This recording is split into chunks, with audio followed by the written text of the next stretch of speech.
Welcome to the 2025 Aultman Health Systems Aultcare YouTube Game of the Week from 1480 WHBC Sports. Let's head to the booth.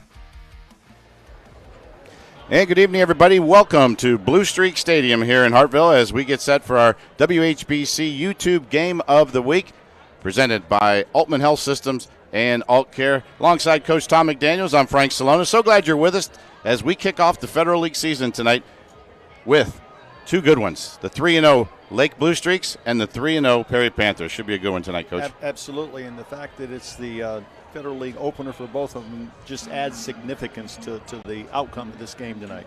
Well, you look at both these teams, and there's a lot of similarities. They're both run heavy. If you look at their offenses through the first three games of the season, the Perry Panthers, Connor Shepard is a kid that plays both ways. He's a beast on offense. They're going to rely on him quite a bit tonight. Yeah, they are. And Lake is minus a key guy on their side of the ball as both a quarterback, a runner, and a receiver.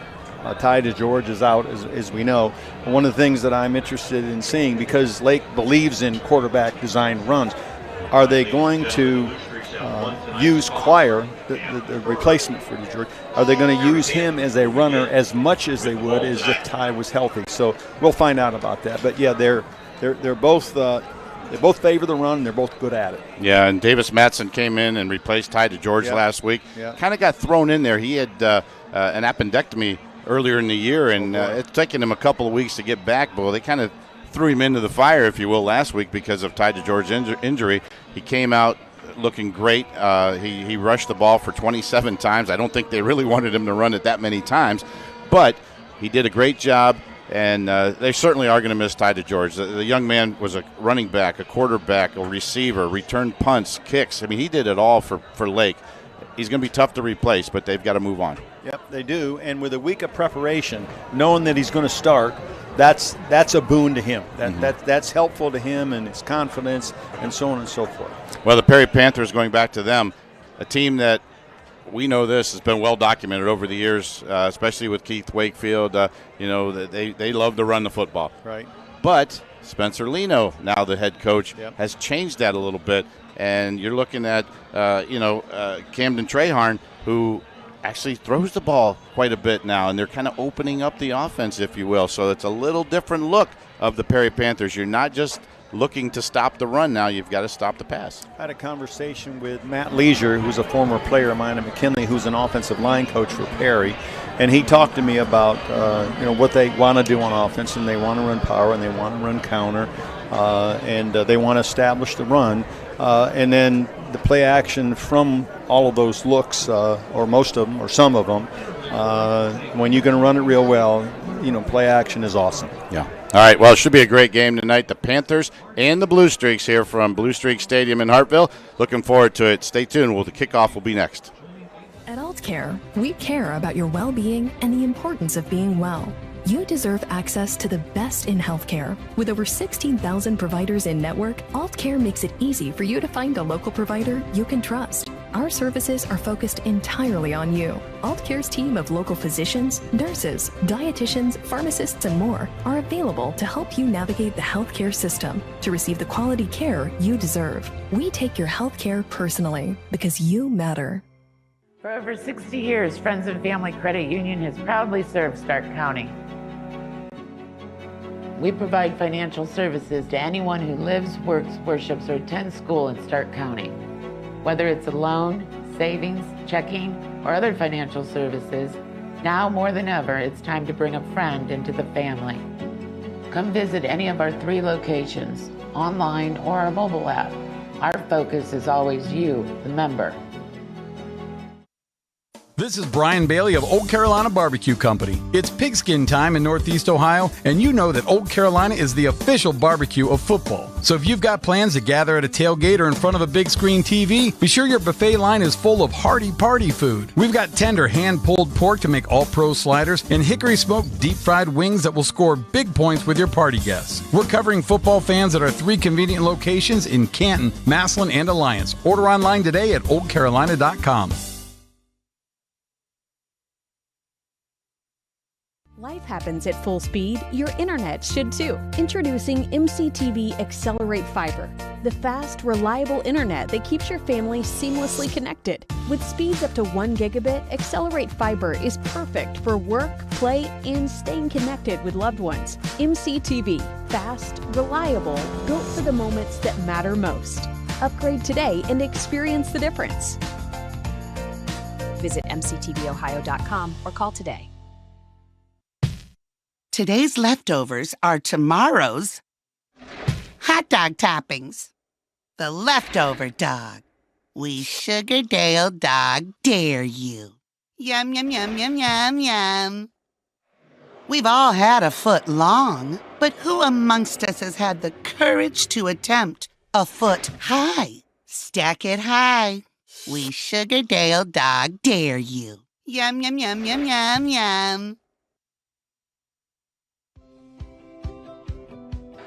We provide both service like preventative maintenance on your local residential house. We provide custom ductwork.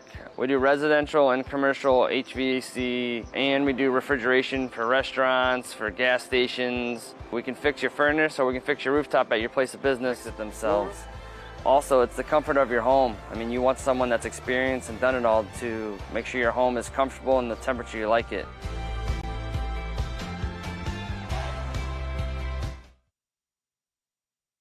The news of the day, every day, on Canton's Morning News with Pam Cook. Paving every alley in the city of Canton over the first 4 years is just part of the plan. Right now, we have contractors who are cleaning these alleys up that haven't been addressed for decades and decades. And literally, there were people coming out of their houses and hugging the guys working for the contractor cleaning these alleys up. Yeah. But that's a good thing. It is a great thing. It is a good thing. 1480 WHBC.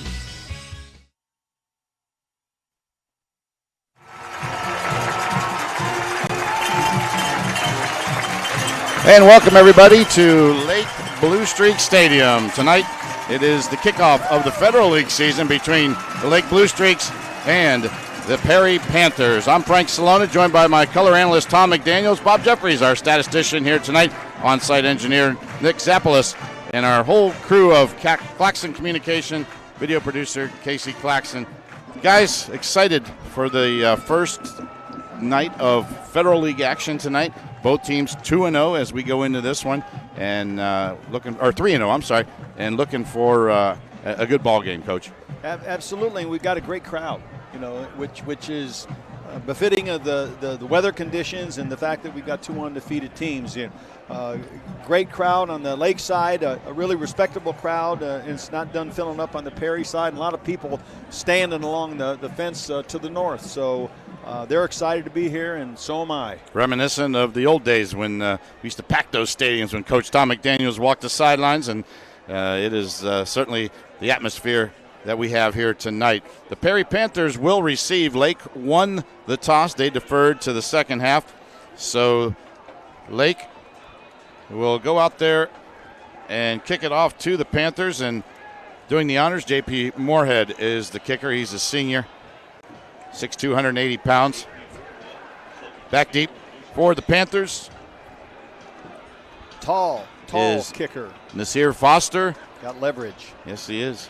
And back also is Jonathan Lemon. So Foster and Lemon back deep for the Perry Panthers. Sit back, relax, enjoy the broadcast tonight. We're glad you're with us. And the kick is high and deep into the end zone, and it'll come back out to the 20-yard line, and that's where the Perry Panthers will start their first drive. Both returners were lined up inside the 5-yard line, which gave it away to me that this guy's got a leg. And that was deep. That was 7 or 8 yards deep in the end zone. It's our Aultman Health Systems Aultcare YouTube game of the week tonight from Lake Blue Streak Stadium. So for the Perry offense, as they make their way out on the field, we'll take a look at that offensive lineman here in just a moment. Cameron Treharn is their quarterback. That offensive line, Walker Salazar, and Daisy Heil as well across the front. That's Antonio and Marco Salazar. Treharn, Lawham, and Connor Shepard in the backfield. Here's a pass on first down, incomplete, looking for Jaden Wilson. Also to finish out that Panther offense, the tight end is Michael DeSantis. The wide receivers, Jaden Wilson, Evan Spurrell, and Lemon, as well as Foster, also line up in that wide receiver set.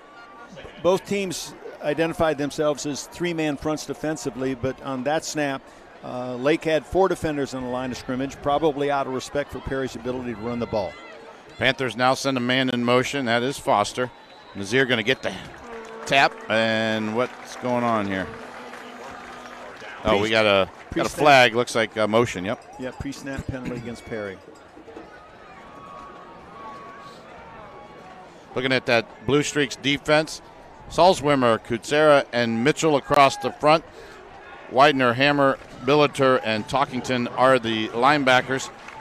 Cal Pierce, Chase Fuller, Brady Summers, and Quinn Snyder will be the defensive back. He is filling in for Ty DeGeorge, who is out with what could be a season-ending broken ankle. We'll talk a little bit more about that here shortly. Here is Connor Shepard on the run, and Connor Shepard just bulldozing his way out to across the 30-yard line out to the 31. Yeah, so on 2nd and 15, we're going to run off tackle to the left and pick up the first down. Shades of Keith Wakefield offense. When it was 3rd and 37, he would run the football, and that's what the Panthers just did. I'm glad you said that, not me. 2 receivers now on the far side for the Panthers, and looking right and hitting Foster with it. And Foster gets about 6 yards on the reception. Nazir Foster, the senior, 5'10", 160 pounds. Lake responding to Perry's ability to run the football with 7 or 8 guys at or near the line of scrimmage. Hence, Perry's throwing early and often. Perry Panthers, a little bit different look this year under head coach Spencer Lino, their first-year head coach, and Spencer coming over as a longtime assistant over in Massillon at the Tigers there, and now he is the head coach of the Panthers. Here is Shepard again. Shepard got some running room outside, making people miss.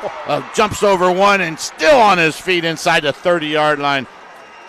And Connor Shepard is making it look easy. 5'11", 215, and he's got thighs. I bet he's a great squatter. Wow. But that's tough to tackle a guy when you go low with a guy that's got that kind of leg development. There he is again. This time breaking it to the outside. Has the first down inside the 20 to the 19. And, wow, he's impressive so far. He's like a bowling ball. He's bouncing off of guys, or they're bouncing off him, I should say.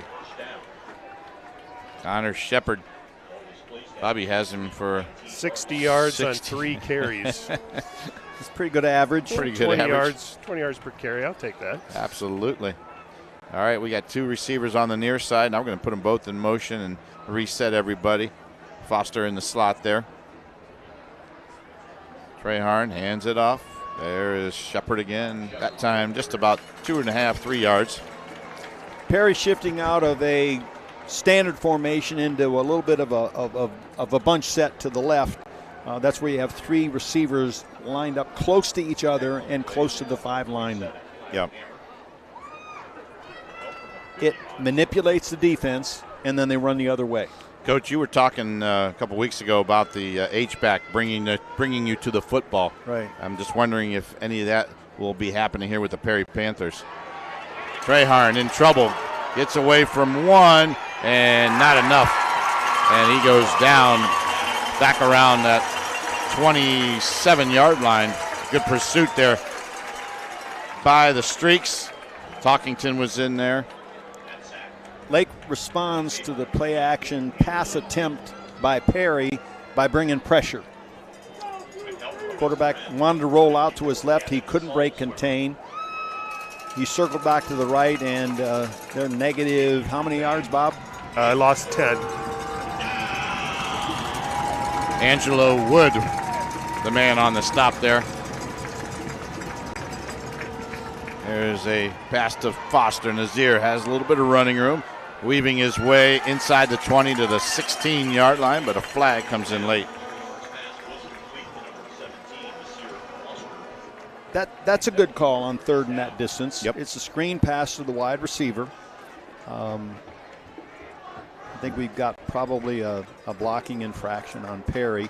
Yeah, they're pointing to the Panthers. I think it's a hold at the 20, so it'd be 10 yards from the 20, so it should put him at the 30. You get the offensive lineman involved in the blocking for the wideout on the screen game, and sometimes they don't do as well in space as they do in close quarters, and there may be a tendency to reach out and grab a guy. That's true of high school, college, and the NFL.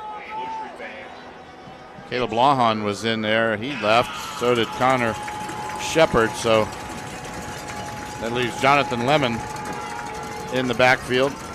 You'll see all three of those guys throughout the night. 4 receivers now in the pattern for the Panthers. Laubacher's in there. Playcock running down. And they're going to have to take a timeout. So it's a tough circumstance to make a call on third and that long. Yeah. You don't have a lot of plays to choose from that realistically can pick that up. And Perry has been at the line of scrimmage in formation and looked to the sideline already in the game, probably getting an indication about which of one of 2 plays they had called for that particular play. They just ran out of time in the play clock in this particular instance. I want to tell you about another Stark County district who has a new leader this year, Brett Yeagley. He's familiar to the Canton local residents. He's the new leader here at Lake. He sat down with Pam Cook to talk about the job, his future plans here at Lake, and so much more. You can watch it during our halftime of this ball game on YouTube or as a separate segment on our YouTube channel as well. It's called Beyond the Bleachers. Here's Trey Harn, going to throw, has a man, and through the hands of the intended receiver there. That was Nazir Foster. No finesse there. That was a drop back pass, fully intended to throw the ball downfield to get as much of that necessary yardage for a first down. Got some pressure, was flushed to the right and incomplete, out of bounds if he had caught the ball. So the Panthers continue their drive here, but they're going to have to punt it away. And Seth Green gets a leg into it, puts it out of bounds right around that 10-yard line, and that's where they mark it. So the Lake Blue Streaks now will start on offense, their first time on offense from their own 10. And we'll take a look at that Blue Streak offense, brought to you by CKP Heating and Cooling, keeping the big dogs cool. Dutton, Hastings, Kutsera, Snyder, and Constantine across the front line for the Blue Streaks. Quarterback, Alex Quire, the senior, 5'11", 185 pounds. The running backs, you'll see Billiter and Matson in there. Davis Matson, it was the star last week. Snyder, Novak, Fuller, and Latterman, the receivers. Here is a pass to the left side, caught. And not a whole lot there, maybe about 2-3 yards for the receiver. Perry with 3 wide receivers to the left and 1 to the right, and then they motioned the back out of the backfield, so they had 4 eligibles to the right, threw swing pass and picked up a modest gain. That was Matson out of the backfield making the catch. We'll get a chance to look at that Perry defense here after this play. Quire has 4 receivers in the pattern. Quick throw left side, has a man. Good block receiving. There is Quinn Snyder. And the junior takes it across the 25 to the 27-yard line for a first down. Hio, Salazar, and Walker across the front for the Panthers. That is Antonio Salazar. DeSantis, Shepard, Lawhon, and Happold are the linebackers. Nazir Foster, Isaiah Payne, Evan Laubacher, and Jaden Wilson are the DBs for Perry. Lake with the right call at the right time on that last play. Perry's 3-man front, and they brought both outside linebackers, but they're no help when you get the ball out quickly like that to the wideout. There's a running play, not much there. Squeaked out about 3 yards after all that. That was Matson. Thank you to CKP Heating and Cooling for our sponsorship tonight of our starting lineups. CKP keeping the big dogs cool. When you run the ball as often as well as these two teams do, you're not disappointed with a 3-yard gain. No, not You'd at all. like more, but you're not disappointed with that. Lake spreading it out again. 4 receivers in the pattern. And a quick throw this time. And what a hit by Foster. Couldn't lock him up, though. And now they're going to say he was down as he tried to spin out of that and put his knee down on around the 20-yard line. I believe that to be true. You see right there. Great reaction to the play by number 17. Yeah. Good catch, but a great hit there for the Panthers. So a loss back to the 20-yard line brings up 3rd down now and 17 for the Blue Streaks. Novak on the near side here. Trips on the far side for the Streaks. Back to throw. Quire, plenty of time. Lets it fly. And that one is dropped. Had his hands on it. That was Quinn Snyder. Couldn't come up with it, though, Coach. It was a contested catch. Good defense. The defender was in close proximity, and they both left the ground to try to one to pick it off and the other to get the reception. Neither team wants to be in 3 and 17, 3rd down and 17 or 3rd down in long yardage situations. But they both, with the first possession, they found themselves in that situation, not where they want to be. Baker now to punt it away for the Streaks. Back deep for Perry is Lemon and Foster. No pressure that time. Nice high kick, wobbly, but caught by Lemon. And he gets it all the way back to the 45-yard line. And I guess, Coach, as we've talked about this many times throughout the last couple of years, if he doesn't catch that ball, their line of scrimmage could be maybe back to the 30, 25-yard line. It was a great punt. High. Yep. It gave the coverage unit a chance to get down to cover it. He did a great job of locating the landing spot and catching the ball and not allowing the ball to roll to the goal line or toward the end zone. And got a little bit of a gain after the catch. Well done. So the Panthers back on offense. Good field position now for Perry at their own 45-yard line. Foster in motion, going to hand it off to Lemon. Lemon hit at the line of scrimmage, and he squeaks it out for about a 2-yard gain. Jonathan Lemon, a junior, 5'10", 155 pounds. Hey, we're proud to announce our partnership with Rock Entertainment. Our YouTube games will air on the Rock Entertainment Sports Network on a delayed basis as well. RESN is available statewide in Ohio, Spectrum Channel 979, and also on WatchRockSports.com. There's a handoff and a couple of yards, tough ones. On the first down play call, number 17, Nazir Foster, he came in motion, which suggests the jet sweep may be in our future. He didn't hand it to Nazir, but the fact that he was in the position to take it at the snap, it ended up being a running play to the tailback. But we'll look for that jet sweep. They keep him in motion quite a bit. He has moved all over. Trey Harn got him that time. That is Foster. And Foster, not much after the catch, but his forward motion was at the 42-yard line, and that's enough for a first down.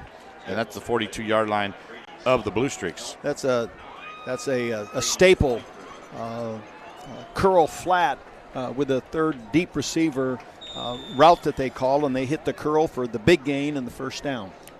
Looks like one of the linemen for the Perry Panthers is down. That's Preston Daisy. He was going to walk off, and then he just sat down, so I think maybe he's got a cramp. I'm not sure. He's a big boy, too, 289, beside a guard at 290. Center 264, right guard 290, right tackle 240. So they got beef. They're big across that Perry front. Our WHBC teams are all over Stark County tonight. Our Freshmark Sugardale radio game, Glen Oak at McKinley. Our Friends and Family Credit Union stream game on WHBCSports.com is Louisville at Marlington. So we've got some good ones for you tonight here on WHBC. Yeah, none better than this one. None better than this one. You're right, Coach. Where would you rather be than right here, right now, right? There's Foster in motion again, and there jet you go. Sweep. There you go, the jet sweep. Yep. Turns the corner, and at about 3. And with his ability, they should run that play. Yeah. That's a great call there, Coach. You saw that developing over the last few plays. Well, when you do that, you do that for a reason. And when they didn't give it to him the first time he went in motion and presented the jet sweep as a possibility, the guys upstairs are looking to see whether there's an adjustment that Lake made to it or not. Yeah. And it told them, okay, we're ready to give him the ball in the jet sweep based on what they saw from the first play. Yep. Yeah, thought there was a quick timeout on the field, but they got back to the line of scrimmage pretty quick. So the Panthers now with 2nd down. There's Laubacher this time, makes the catch. Laubacher has a little bit of running room, and he's close to 1st down.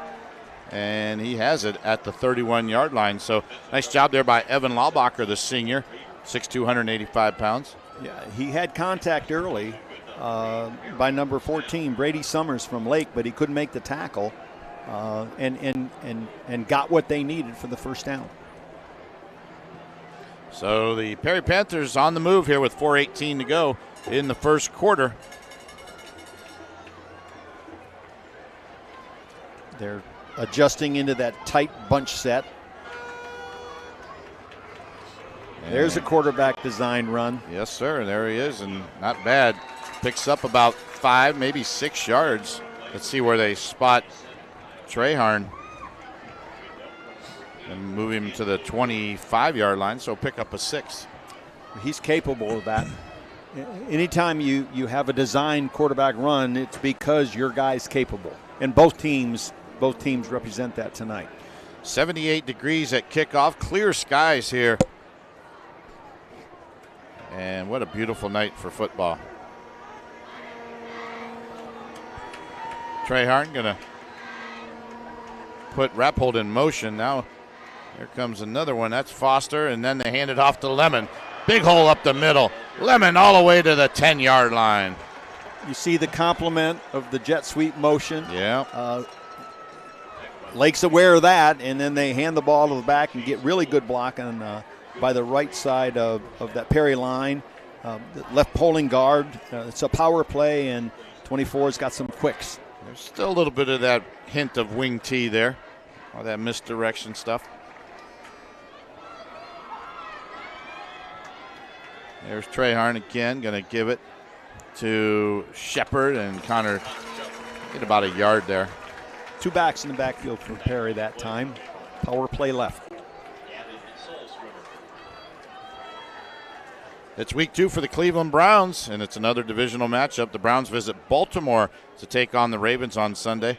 11 a.m. pregame and 1 o'clock p.m. kickoff on 1480 WHBC. Here is a handoff and a little bit of running room that time for Lemon. That's goal line inside the 10-yard line run play. Yeah.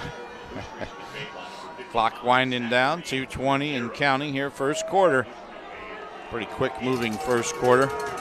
Run behind that big Perry offensive line and get a lead blocker in front of the ball carrier. Inch by inch, yard by yard.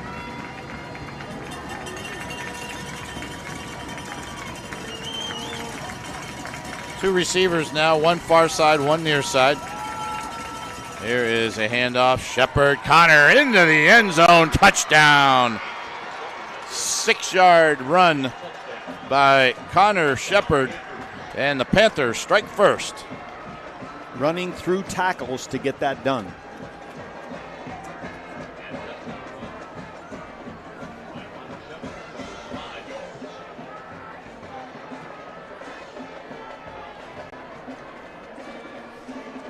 So Price DiStefano now will come out and attempt the extra point. Try to give the Panthers a 7-0 lead. Kick is up, and kick is good. So with 1:50 to go here in the first quarter, the Perry Panthers on top by a score of 7-0. We'll be back right after these timeouts.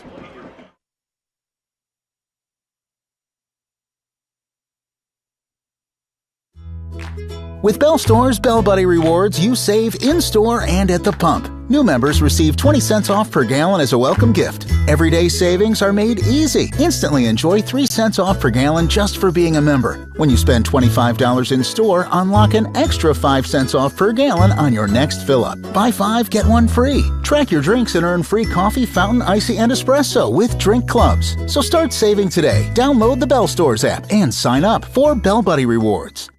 From the heart of the Hall of Fame city to the Carnation City, all the way into the City of Champions. Mixed Mornings have come back home, and we can't wait to have you on our team. Sounds like Stark County. Mixed Mornings with Matt Bento. Weekdays 6 till 10. Mix 94.1. The Perry Panthers strike first. And Coach McDaniels has that scoring drive brought to you by Freshmark Sugardale. Deliciously fresh since 1920. Perry scores with 1:50 remaining in the first quarter. A 10-play drive, taking 4 minutes and 13 seconds off the clock. Total yards covered 55. 5-yard TD run by Connor Shepard. Extra point by Stefano was good. Perry 7, Lake 0 with 1:50 left in the first quarter. There's a kick and a good one inside the 5-yard line. Streak's going to bring it out, and all the way out to the 25-yard line is Davis Matson. So he's running a little double duty there, running back and kick returner. I've already got appreciation for Perry's ability in the kicking game. They catch catchable punts. Yep. They kick the ball deep on a kickoff. We had a directional punt go out of bounds just outside the 10.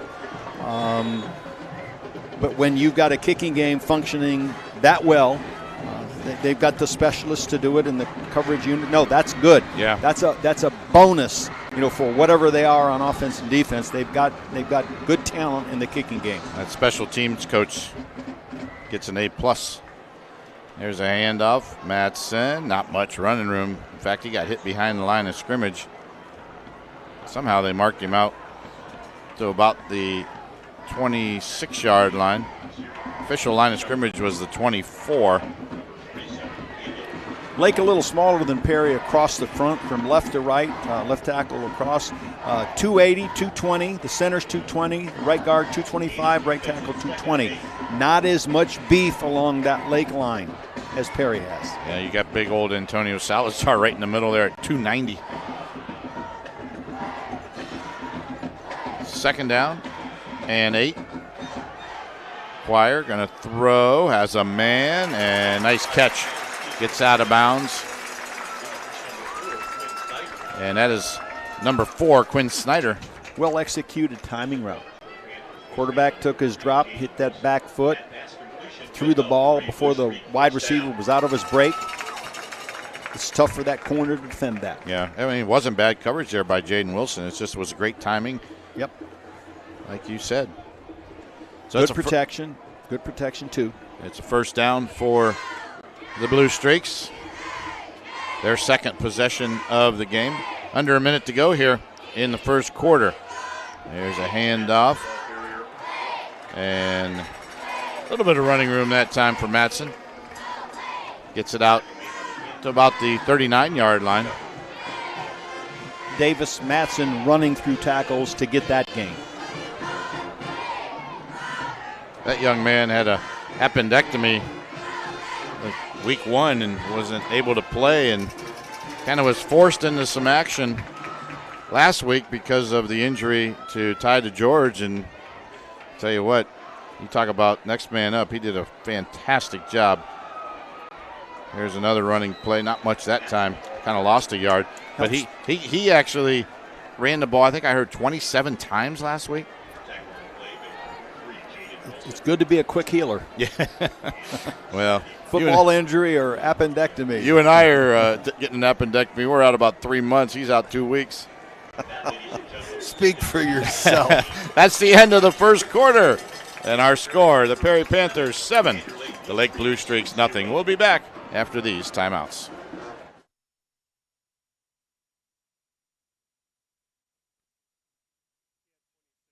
Aultman is here for you, in your community, because you matter. We're proud to be the area's first and only independent health system. We are one team, joined together and committed to one mission, to lead our community to improved health. And we've always been here, dedicated to providing you with the very best in care, wellness, education, insurance, and more. For your community and for your family, Aultman is always here for you. A strong community brings people together and lifts them through all of life's challenges. At Friends and Family Credit Union, we believe a dependable financial resource is crucial for a strong community. That's why, in addition to our financial services, we support our neighbors whenever we can. Giving back to our community, we strive to be a part of the growth and success of our institutions, organizations, and neighbors. Because when they succeed, we succeed. Back here at Lake as we start quarter number 2. The Blue Streaks have it 3rd and 7. And Quire going to run it this time, and he got the first down. Great job there by Alex Quire. Nothing available, coach, downfield, and he tucked it and ran. Run it he did, and as he should. Right decision in that circumstance. The number 1 Ohio State Buckeyes will take on Ohio University. The Bobcats tomorrow night, 5:30 p.m. pregame, 7 o'clock kickoff on 1480 WHBC. The Bobcats coming off an impressive win over West Virginia. We'll try to keep up with the Scarlet and Gray. Don't miss a moment of it on WHBC. Here's a running attempt. Matson got a few yards there, takes it out to about the 48-yard line. Perry's 3-4 defense, those 4 linebackers, they read run real well. And especially the guys at the point of attack, the outside backer, the inside backer, to the point of attack, they're filling holes right away. So 2nd down and 8. Ball resting at the Lake 48-yard line. This is their 2nd offensive possession of the ball game. Or is it 3rd, Bob? This is Lake's 2nd. 2nd, that's what I thought. There's a pass downfield, intercepted. Laubacher with the catch. And there's a flag down. Legitimate flag. You think? Yeah, oh yeah. All right. Oh yeah. I thought Laubacher was going up for the interception, but they say there was a push. Pushed. Yep. Okay. Let's see if we can catch it here on the replay. Couldn't quite get it there, but it's going to be a pass interference on the Perry Panthers, and 15 yards and a first down for the Lake Blue Streaks. So just like that, what we thought might have been a turnover is now a first down inside Perry territory. Yep, I saw it before the flag was thrown. Thought it was a legitimate call. So the Blue Streaks, new life at the Perry Panther 37-yard line. Man in motion is Fuller, and we've got whistles. Referee kind of did that backwards. He blew the whistle, then threw the flag. Well, he might have reached for it and couldn't find it. So, procedure penalty, back him up 5. Lake's still looking to get a ball carrier, past that first level of the defense, past or beyond the second level, the linebacker level, in space. Still looking for that run play. Going to go trips on the far side. Quire going to run this time, design run, and not much there. Great defensive play by number 52, Dominic Walker, for the Perry Panthers. Not sure that I got the blocking right, but that was a play fake to throw the ball by the quarterback, and probably a quarterback draw, or some version of that. Sell the idea that you're throwing it, and then run the draw. So the loss all the way back to the 41-yard line brings up 2nd down and 16. Again, trips on the far side. Same setup as that quarterback draw before. This time, Quire, not much time, and had to tuck it. And right there to make the tackle was number 45, Michael DeSantis, for the Panthers. I think he made 2 or 3 decisions. He did. Between the snap and the end of the play. Yeah. There's 1, there's 2, and now there's 3. So to bring up 3rd and long. The percentage of that 3rd decision getting a good result. That's a tiny percentage. Yeah. Quire going to roll right this time. Pressure, and he goes down all the way back to the 49-yard line. 54 in there, Mason Heil. Pressure also by number 27 linebacker Caleb LaHun. LaHun was right there as well. So Panthers coming up big. That was 3 big defensive plays in a row. Yeah. LaHun forced the situation, contained the quarterback so that his teammate could make the tackle. Yep. So now Lachlan Baker going to come in and punt it away. There's a nice high kick taken at the 9-yard line by Foster. Nazir got it out to about the 17-yard line. So the Perry Panthers back in business on offense. 8:03 to go here, second quarter. Catching punts in the air. I was wondering what you were clapping about. I got a smile on my face. Absolutely. Yeah. That tells me they're both teams well coached in the kicking game. Yep. What do you need when you wake up each morning? You need Pam Cook and Canton's Morning News. Pam and the news anchor Jim Michaels bring you the latest news, weather, and traffic information weekdays from 5 a.m. to 10 a.m., and you'll be entertained too. Listen on air, online, or on Alexa. We had a penalty there. Hold. A hold goes back to the 10-yard line. Lake couldn't benefit from that pass interference call that gave them better field position. Oh, the hold was at the 10, so it's half the distance back to the 5. So the Perry Panthers have 1st and 95 yards to go to hit pay dirt. And now, well, they thought they had the Blue Streaks jumping, but no flag. He moved inside, but he didn't encroach. Trahern going to hand it off. That is Lemon, and Jonathan Lemon spins out of there, gets out past the 10-yard line to about the 12, 11. Now they're going to move him back to the 11. Between Shepard and Lemon, they've got 2 distinctly different running styles based on what I've seen so far. 7:41 to go here, second quarter. Perry Panthers with a 7-0 lead. Here is a handoff. Lemon again. And Lemon gets about a yard. Lake with about 6 guys involved in that tackle. Got Zach Kutsera right there in the middle. Kyle Hammer, Shannon Billiter are all right there in the middle, stopping that up for the Blue Streaks.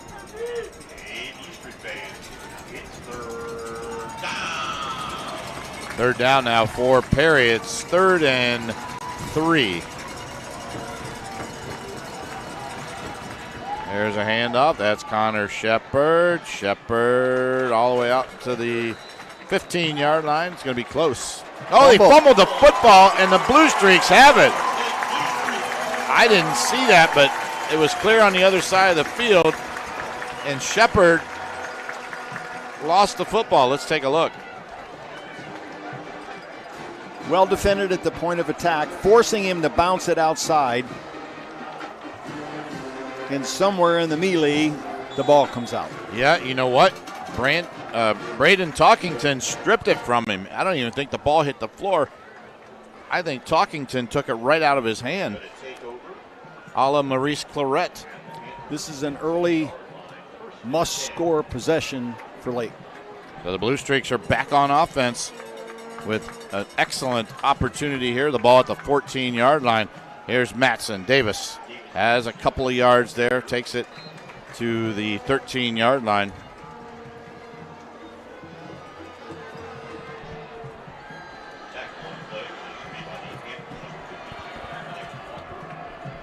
Saturday Morning Huddle is back. It's a must-watch show on WHBC 1480 YouTube channel and the Facebook page. It's live every Saturday morning at 10 a.m. Kenny Rhoda and John Bazika. You get game analysis, live interviews with coaches, players, and more. Highlights from our Friday night games. Watch it on demand whenever it's convenient for you as well. There's a handoff. Matson inside the 10 to the 9. First good run by Lake with gain beyond the line of scrimmage and beyond the second level of the linebackers. Safety's involved in that tackle. Bringing the quarterback to the sideline for the plays now and running them back in, not signaling. Want to make sure they got it right. 3rd down and 5. That's Fuller in motion. This time, Quire going to throw. Pressure's on. Got a flag down and throws into the end zone. Touchdown, but let's take a look at what the penalty is. I think that's coming back. Yep. That kind of penalty with that play suggests a hold.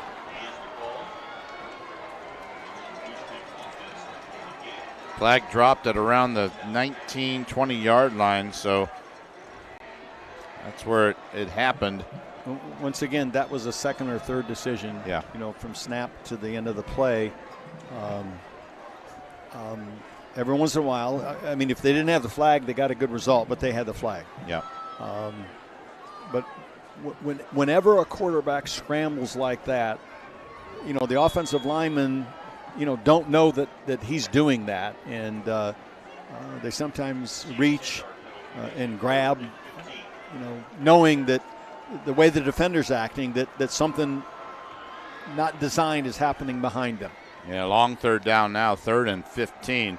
Quire throws, end zone, and overthrows everybody. Good defense there that time by Jaden Wilson. Yeah, threw it out of the corner of the end zone.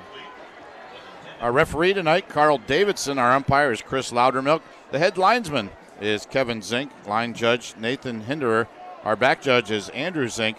And the center judge is Kurt Davidson. Got a field goal team running on the field, I believe. It's going to be a, let's see, marked at the 19, or no, I'm sorry, the 21. So it'll be a 31-yard attempt for J.P. Moorhead. 36. 36, you're right. And that one is blocked, goes straight up in the air, and caught, and a knee taken right at the 25-yard line. So I think the kicker caught it. Did he? Yeah. And I think it had low trajectory. We might want to watch that on the replay. That ball went straight up in the air. He hit it solidly, but there was key inside penetration. Again, Perry demonstrating, you know, how well coached they are on special teams. Yep. Getting great penetration and blocking that field goal attempt. So the Perry Panthers will come out on offense, and they'll have it at their own 25-yard line. Trahern, the quarterback, looks left, throws. Ooh, that's a dangerous pass right there. Well, it's a dangerous pass because of the reaction of the corner for Lake. I think that's number 7. Oh, Cal Pierce, yeah. Yep, he reacted to the quarterback's intention, and it was debatable about whether he or the receiver could catch the ball. Going to go 2 receivers near side. Back to pass is Calhoun again. This time he's going to run it, forced up the middle, gets to about the 30-yard line, and that's about it. Coach, does that play there that we saw previously maybe set up a pump and go? Which they've already attempted. Yeah. You remember the long contested incompletion that we had? You're right. Yeah, they've already done that. But, yeah, you know, the guys upstairs, you know, see a corner jumping that that short out route. Yeah. That obviously they'll tuck that away and go back to that, I'm sure. There's a pass to Foster, and he was falling down, and the pass was behind him, so incompletion there. It'll bring up a punting situation now for Perry. Were we out of character there with 3 passes in That's a row? not, Is that's that not your, right? that's not your dad's Perry team. Yeah, but that was an intended throw. Yeah. Things are changing in Perry Township. There's a punt, end over end, taken at the 34-yard line. Fuller has running room, flag, and I think we got a face mask. Yep, we do. And a nice run back by Fuller. Let's see here. He caught that at about the 34-yard line. And there's the face mask at the 44. Did a good job of running, at or near the numbers, and then bouncing it outside, forcing the defender to reach with his hand, and he got a piece of the face mask. Okay, so we got a second good field position possession for Lake. Yeah, they're going to be inside the 30-yard line all the way down to the 24-yard line. I probably put the whammy on him by referring to the last possession down deep as a must-score situation. Didn't end up that way, but they need to take advantage of this. Now we've got a timeout on the field. We'll take it with them. 4:09 to go here in the first half. The Panthers by 7. We'll be back. Does your fast-paced family need internet that can keep up? Accelerate Fiber from MCTV has you covered with the speeds and reliability to match your lifestyle. With speeds up to 1 gigabit, Accelerate Fiber lets everyone in your home stream, game, video chat, and work all at the same time. Connect with MCTV's Accelerate Fiber technology for the speed and dependability your family deserves. Upgrade today. Visit mctvohio.com or call today. CKP Heating and Cooling is the go-to name for heating, cooling, and more. Local owners Chaz and Ty want to thank the community for their business and support. For heating, cooling, refrigeration, boiler work, sheet metal, custom fabrication, and more, go with CKP. Call 330-791-3029 or visit them online at ckphvac.com. Here we go. All right, the Blue Streaks with a great opportunity here. 1st and 10 at the 24-yard line of the Panthers. Pressure's on, pass into the end zone, overthrown.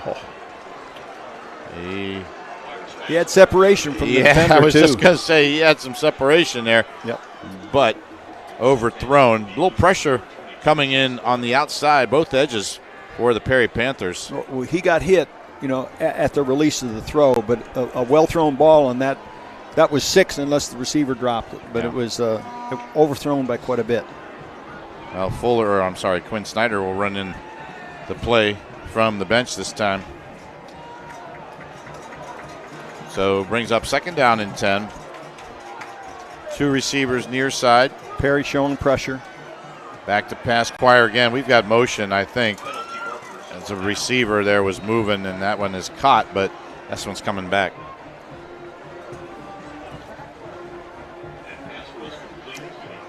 Self-inflicted wounds. Yeah.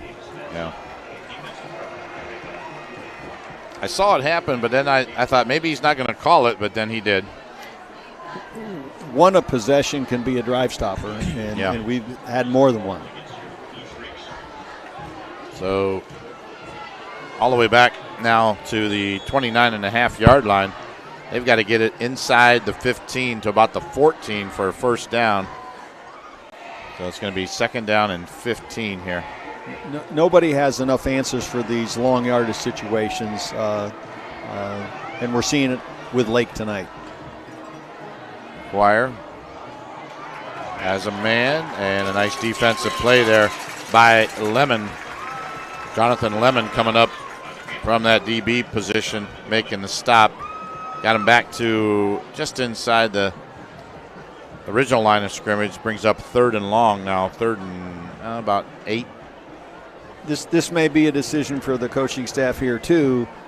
Run the ball, and if you don't get it, do we get enough to attempt another field goal? And if you don't get it, will you attempt another field goal because of the one that you had blocked? Could be 4 down territory.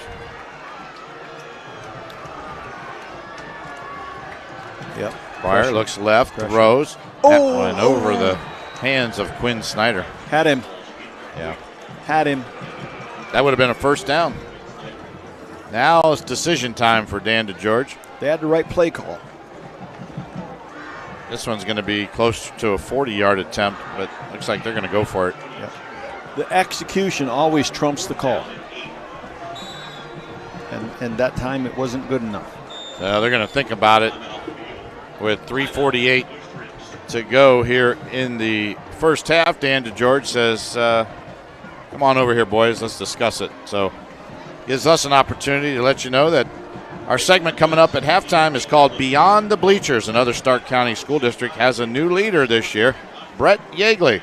Familiar to Canton local residents, is the new leader here at Lake. He sat down with our Pam Cook to talk about the job, his future plans at Lake, and so much more. You can watch it during our halftime of this ball game or as a separate segment on our YouTube channel as well. I remember Brett at, he was at Canton Local. He was, I believe, at Minerva, too, at some point. I don't follow those administrators very well, so if you say that, I believe you. I could have told you he was anywhere.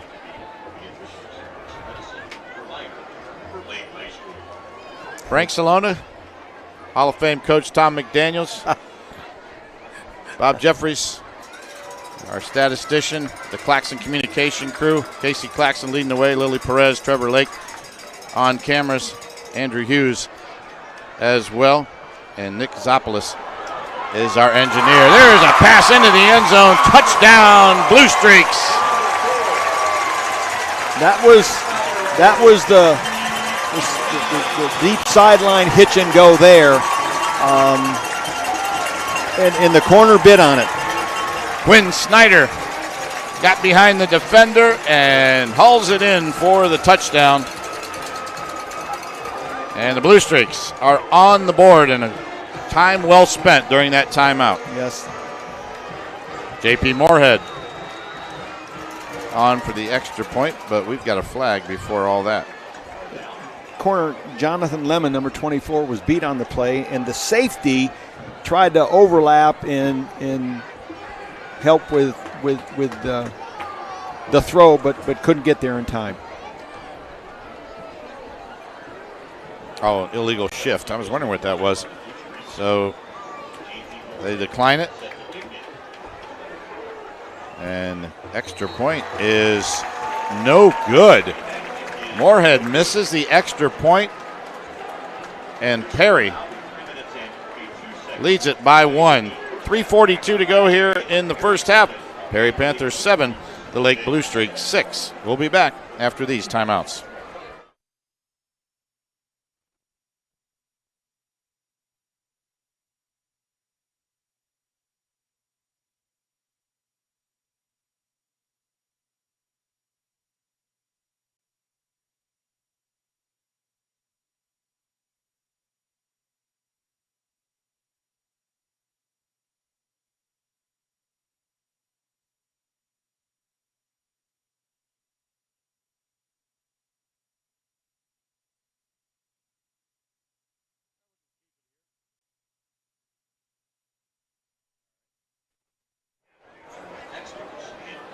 The Blue Streaks get on the board, and we'll have that scoring drive brought to you by Freshmark Sugardale. Freshmark Sugardale, predictably delicious since 1920. Coach? Before or after kickoff?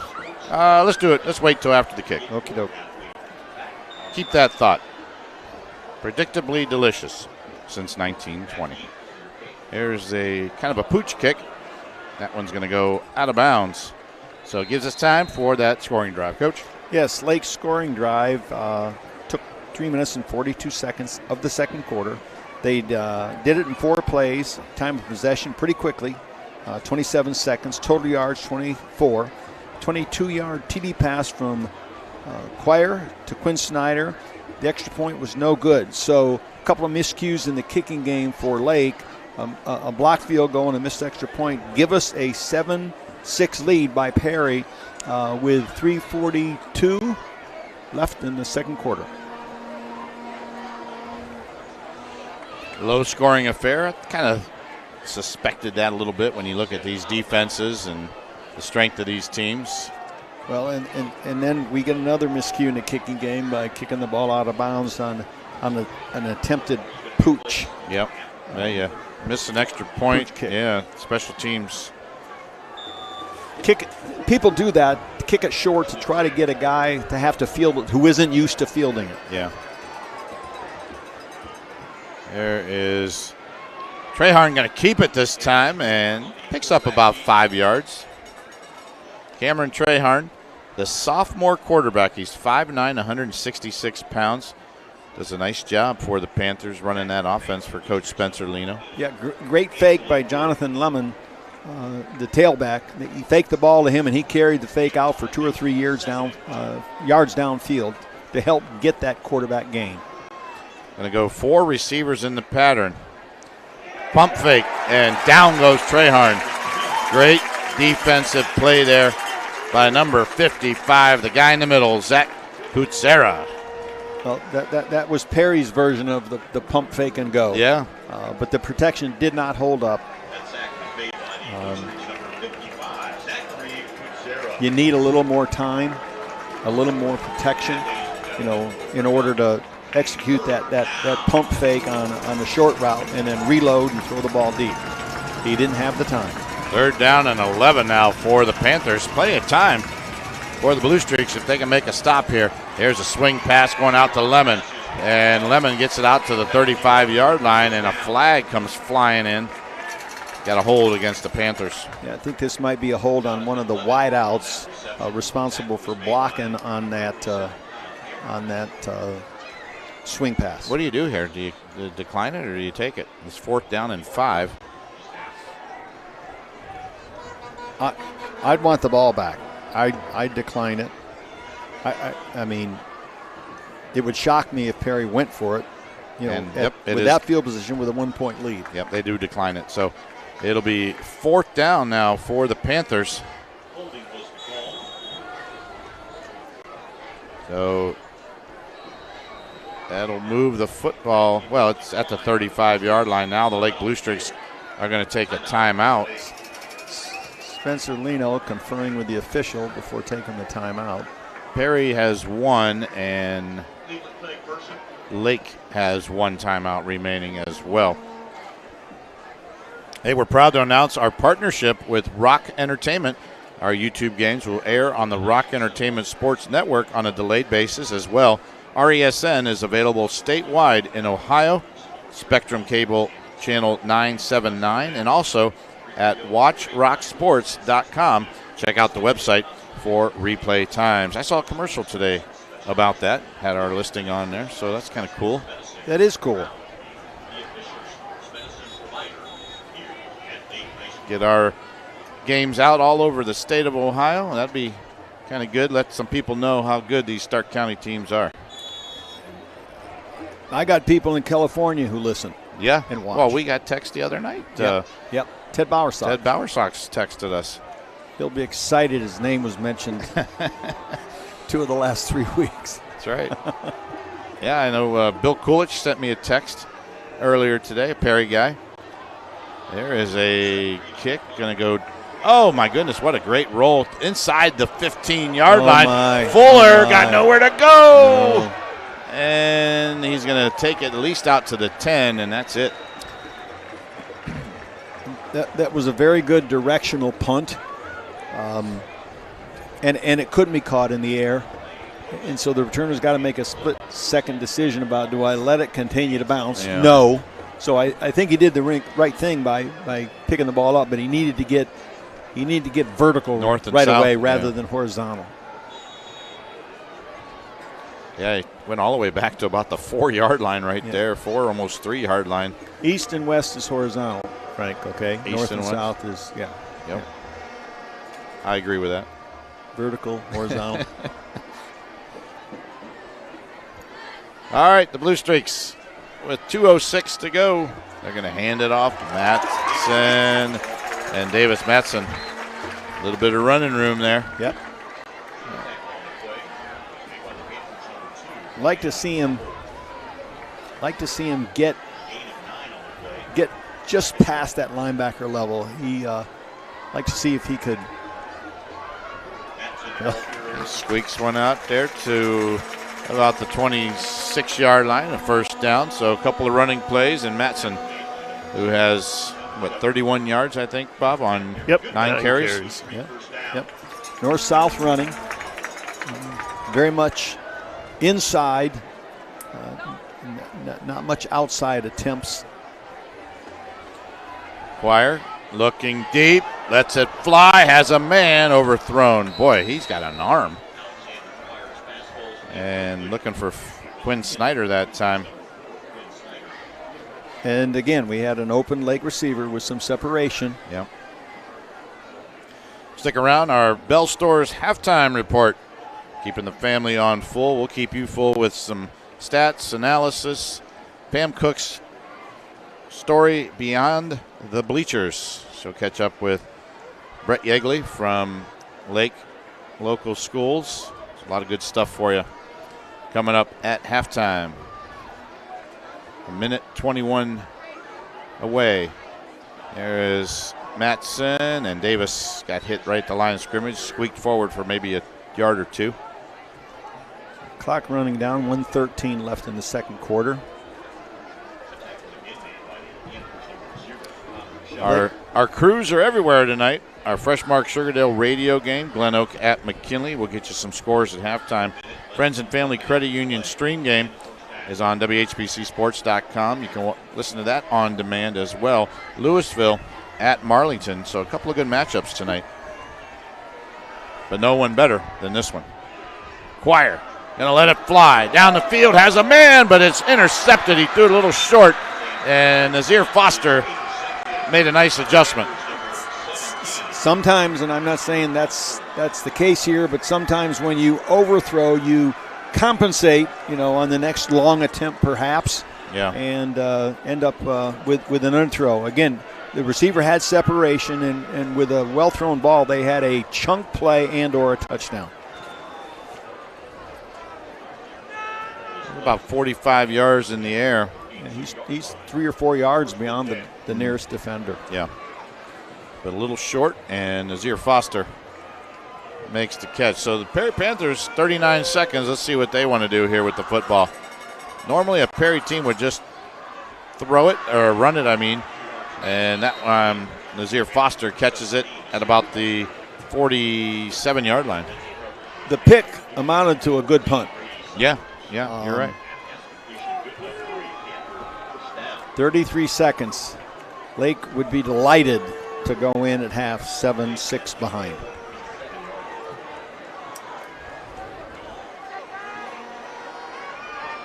Treharn throws, has a man, knocked out of bounds. That's Foster again, inside the 45 to about the 42-yard line. Nice job of using that sideline so close to that right hash. It's not a long throw, and we get a catch, and we get out of bounds, and we don't have to burn a timeout. And I think they've got one left. Yep. Well done by Perry. 28 seconds remain here in the first half. Treharn, quick throw, and that time not on the same page with Evan Spurrell. Correct. Spurrell was kind of he was running like a corner down the route. seam, Yeah, he was running a corner route, and little confusion perhaps between the QB and the wideout on that play. 4 receivers again in the pattern for Perry. 24 seconds remain here in the first half. Panthers looking over, trying to get their play called. Treharn Back to throw. Here's a nearly intercepted, but we've got a flag, and could be some pass interference there. I think Foster got hit way before the ball was even there. Yeah, I didn't see the penalty. I was watching let's take a look. The interior line. Not sure if we can see it, but he was pushed down. I thought he slipped. No, he was pushed. Is he sure? I agree with Bob. I swear I thought he slipped. Hasn't rained in like 3 weeks. Artificial turf. It's not wet.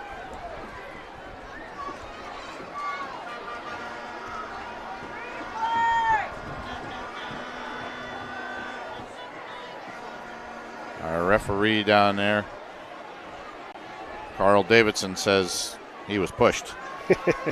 And he's the one that matters. That's right. So the Panthers now inside the 30 with 21 seconds. They are matriculating down the field here at a nice rate.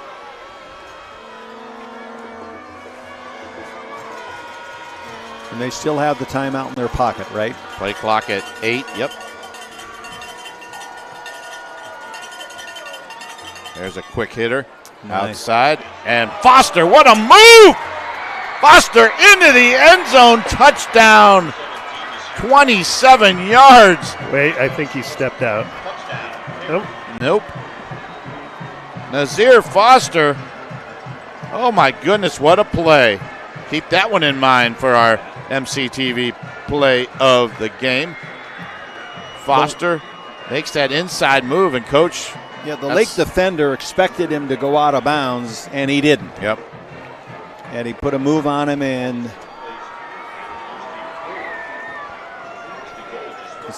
I don't think he scored. He did not score. He was marked out at the 4. You are right. They are going to say he stepped out of bounds. They wave off the touchdown. I thought they were lining up for the extra point the way they had it there. Here is a pass intercepted into the end zone. And the Blue Streaks hold on with 10 seconds to go in the first half. And that's a big play there by that Blue Streak defense. Cal Pierce with a pick in the end zone with 10 seconds to go in the second quarter. Wow. What we thought was a touchdown was not, and then they throw the interception on the next play. Well, Bob made the call on seeing that the runner after the catch stepped out of bounds. I didn't see that. There, you can see it. Let's see. Right. Well, look at the ref. Look at the ref. There. Yep, you're right. See, look, the ref comes up and he signals. Yep. Yeah. Not a touchdown, but great call. Out. Good eyes. Yeah, the guy in the end zone didn't know that. Well, the Blue Streaks now. Take with a knee. 10 seconds, 99 there, Coach. Thank you. That's it. And they do take a knee, and the clock will wind down, and we will go to our Bell Stores halftime report, keeping the family on full. Our halftime score, the Perry Panthers 7 and the Lake Blue Streak 6. That big turn of events, how's that going to affect Perry? And how's that going to affect Lake? Because, momentum went from guys wearing white jerseys to guys wearing, dark jerseys. Yeah, we will see in the second half. We'll be back right Absolutely. after these timeouts. This is Brian Bailey of Old Carolina Barbecue Company. It's pigskin time in Northeast Ohio, and you know that Old Carolina is the official barbecue of football. So if you've got plans to gather at a tailgate or in front of a big screen TV, be sure your buffet line is full of hearty party food. We've got tender hand-pulled pork to make all-pro sliders and hickory-smoked deep-fried wings that will score big points with your party guests. We're covering football fans at our 3 convenient locations in Canton, Massillon, and Alliance. Order online today at oldcarolina.com.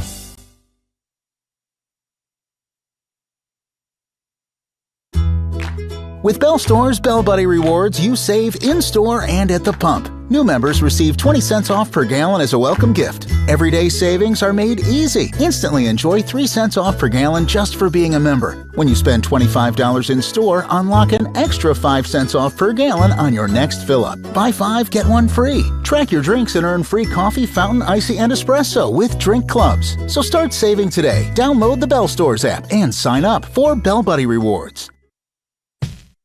Today's leftovers are tomorrow's hot dog toppings.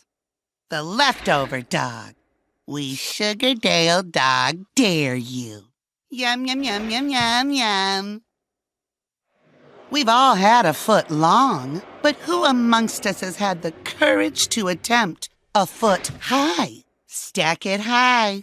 We Sugardale dog dare you. Yum, yum, yum, yum, yum, yum. At Aultcare, we care about your well-being and the importance of being well. You deserve access to the best in healthcare. With over 16,000 providers in network, Aultcare makes it easy for you to find a local provider you can trust. Our services are focused entirely on you. Aultcare's team of local physicians, nurses, dietitians, pharmacists, and more are available to help you navigate the healthcare system to receive the quality care you deserve. We take your healthcare personally because you matter. For over 60 years, Friends and Family Credit Union has proudly served Stark County. We provide financial services to anyone who lives, works, worships, or attends school in Stark County. Whether it's a loan, savings, checking, or other financial services, now more than ever, it's time to bring a friend into the family. Come visit any of our 3 locations, online or our mobile app. Our focus is always you, the member.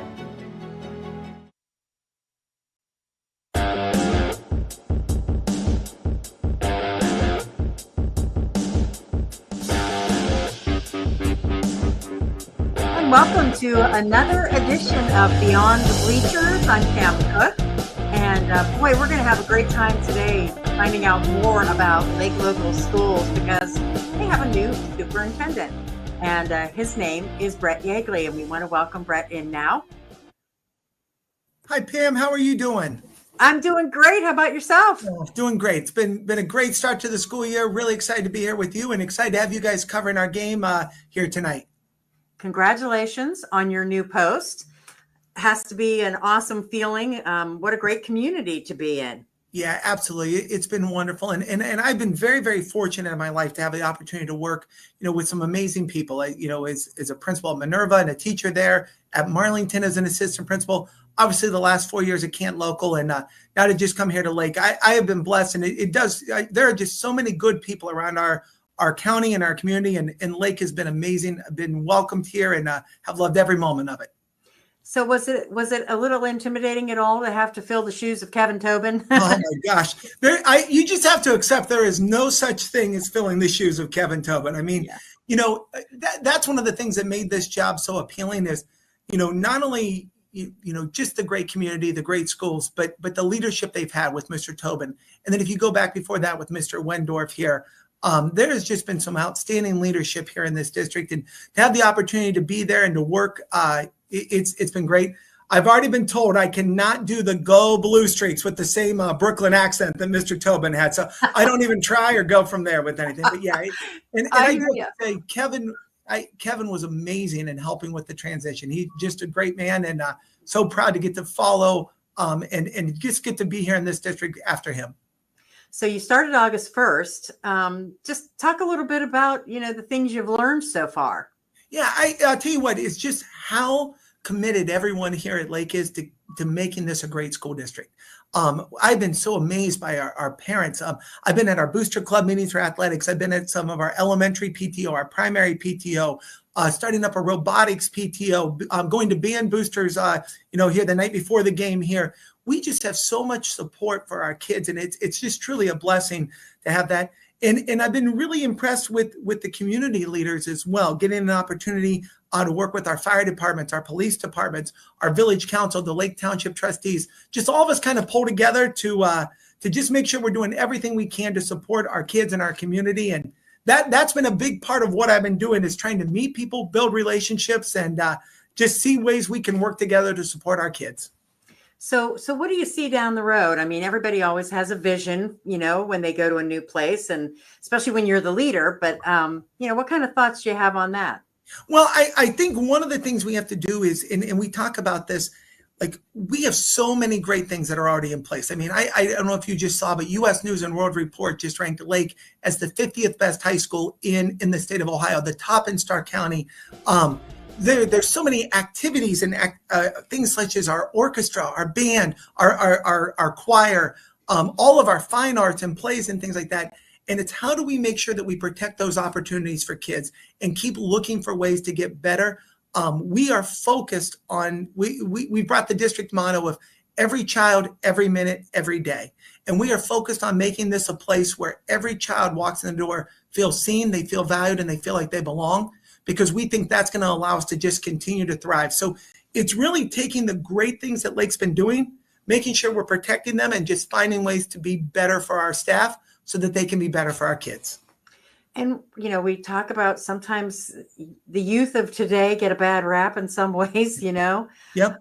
But there are good ones out there, aren't there? Oh my gosh. Listen, I've said this all the time. If you can find anything you want to find on social media. And if you want to find examples of people maybe not living up to expectation, you can find it. Yeah. But I'm going to tell you, kids today are amazing. Kids today they're resourceful. Kids today are entrepreneurs in ways that we never thought of in our generation.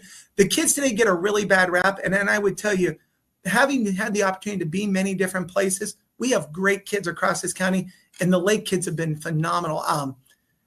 I'm glad you said that, because I think that's something people need to know, is just how truly special this generation of kids, they really are. And I'm proud to get the opportunity to work with them. And, you know, we can find whatever we want to find on social media, but the truth is, when you see it every single day, these are great kids and they are doing amazing things, and we're very, very proud of them. Now, you are from an education family, right? I mean, honestly, I know that for sure. It's funny. I tell the story of my mom was an elementary school teacher. My aunt was an elementary teacher. My other aunt was the school nurse school secretary, became the school nurse. My grandpa was a bus driver. My uncle, a teacher. My other uncle was actually an administrator here at Lake. Mark Flick, he started his career here. I never wanted to be anything other than a teacher, and it's kind of continued. You know, my wife has just finished being a second grade teacher at Minerva for 19 years. In her first year being the elementary school principal at Malvern. And my sister and brother-in-law, they both teach at Plain local schools. And my dad's kind of the outcast of the family because he went into business, but he is on the school board at Minerva. So we let we let him sit at the table and have conversation. That's good. Boy, That's a heck of a conversation with all the educators. Absolutely. Yes, without a doubt. I'm not going to lie. I can't tell you how many times I heard Mrs. Yegley when my kids were little, because your mom had both of my boys, and they loved her. Well, you know, obviously I'm getting kind of emotional as you say that, but you know, I was blessed. And I tell everybody I was born on third base. I had a wonderful family, just a wonderful support system. And, you know, I kind of view that now as my obligation to make sure we're taking care of the kids and partnering with the families that are here to make sure we're meeting the needs of our kids. But no, I was blessed to have the mom that I had, obviously the father that I had. And now, you know, to get to share that with my wife, who and with her journey in education, and then obviously my sister and brother-in-law. So yeah, it's something that's really special, and it's not something that I take for granted. Well, supporting the kids of today, I think it's a wonderful thing, and your whole family's doing it. So I wish you the best of luck at Lake. We appreciate you coming on today and chatting with us for a little bit. And go ahead, say the line that doesn't have a Brooklyn accent. You can say it. Oh, absolutely. Hey, it's going to be with a Midwestern accent, but thanks for being here, and go Blue Streaks. We appreciate you. Thanks, Brett.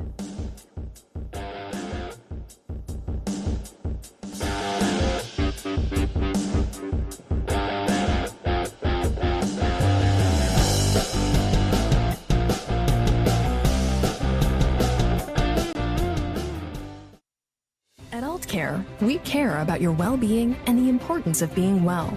You deserve access to the best in healthcare. With over 16,000 providers in network, Aultcare makes it easy for you to find a local provider you can trust. Our services are focused entirely on you. Aultcare's team of local physicians, nurses, dietitians, pharmacists, and more are available to help you navigate the healthcare system to receive the quality care you deserve. We take your healthcare personally because you matter. Life happens at full speed. Your internet should too. Introducing MCTV Accelerate Fiber, the fast, reliable internet that keeps your family seamlessly connected. With speeds up to 1 gigabit, Accelerate Fiber is perfect for work, play, and staying connected with loved ones. MCTV, fast, reliable, built for the moments that matter most. Upgrade today and experience the difference. Visit mctvohio.com or call today. The Saturday Morning Huddle returns to the WHBC YouTube channel and Facebook Live every Saturday morning at 10 a.m. We'll have highlights, coach and player interviews, analysis, and much more. Kenny Rhoda and John Bazika help you get caught up on Friday night high school football action on the Saturday Morning Huddle, 10 a.m. on the WHBC YouTube channel and live on Facebook. The Saturday Morning Huddle is presented by Marianne Donuts, D-Hoff Realtor Ty Colucci, Akron Auto Auction, Dirty Hands Excavating and Restoration LLC, and Community One Credit Union.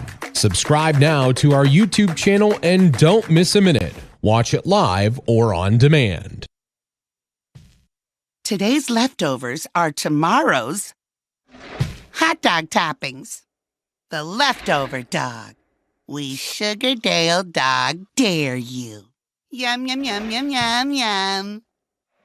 We've all had a foot long, but who amongst us has had the courage to attempt a foot high? Stack it high. We Sugardale dog dare you. Yum, yum, yum, yum, yum, yum. I'm Myles Garrett of the Cleveland Browns. Proud to be a member of Team Sarchon.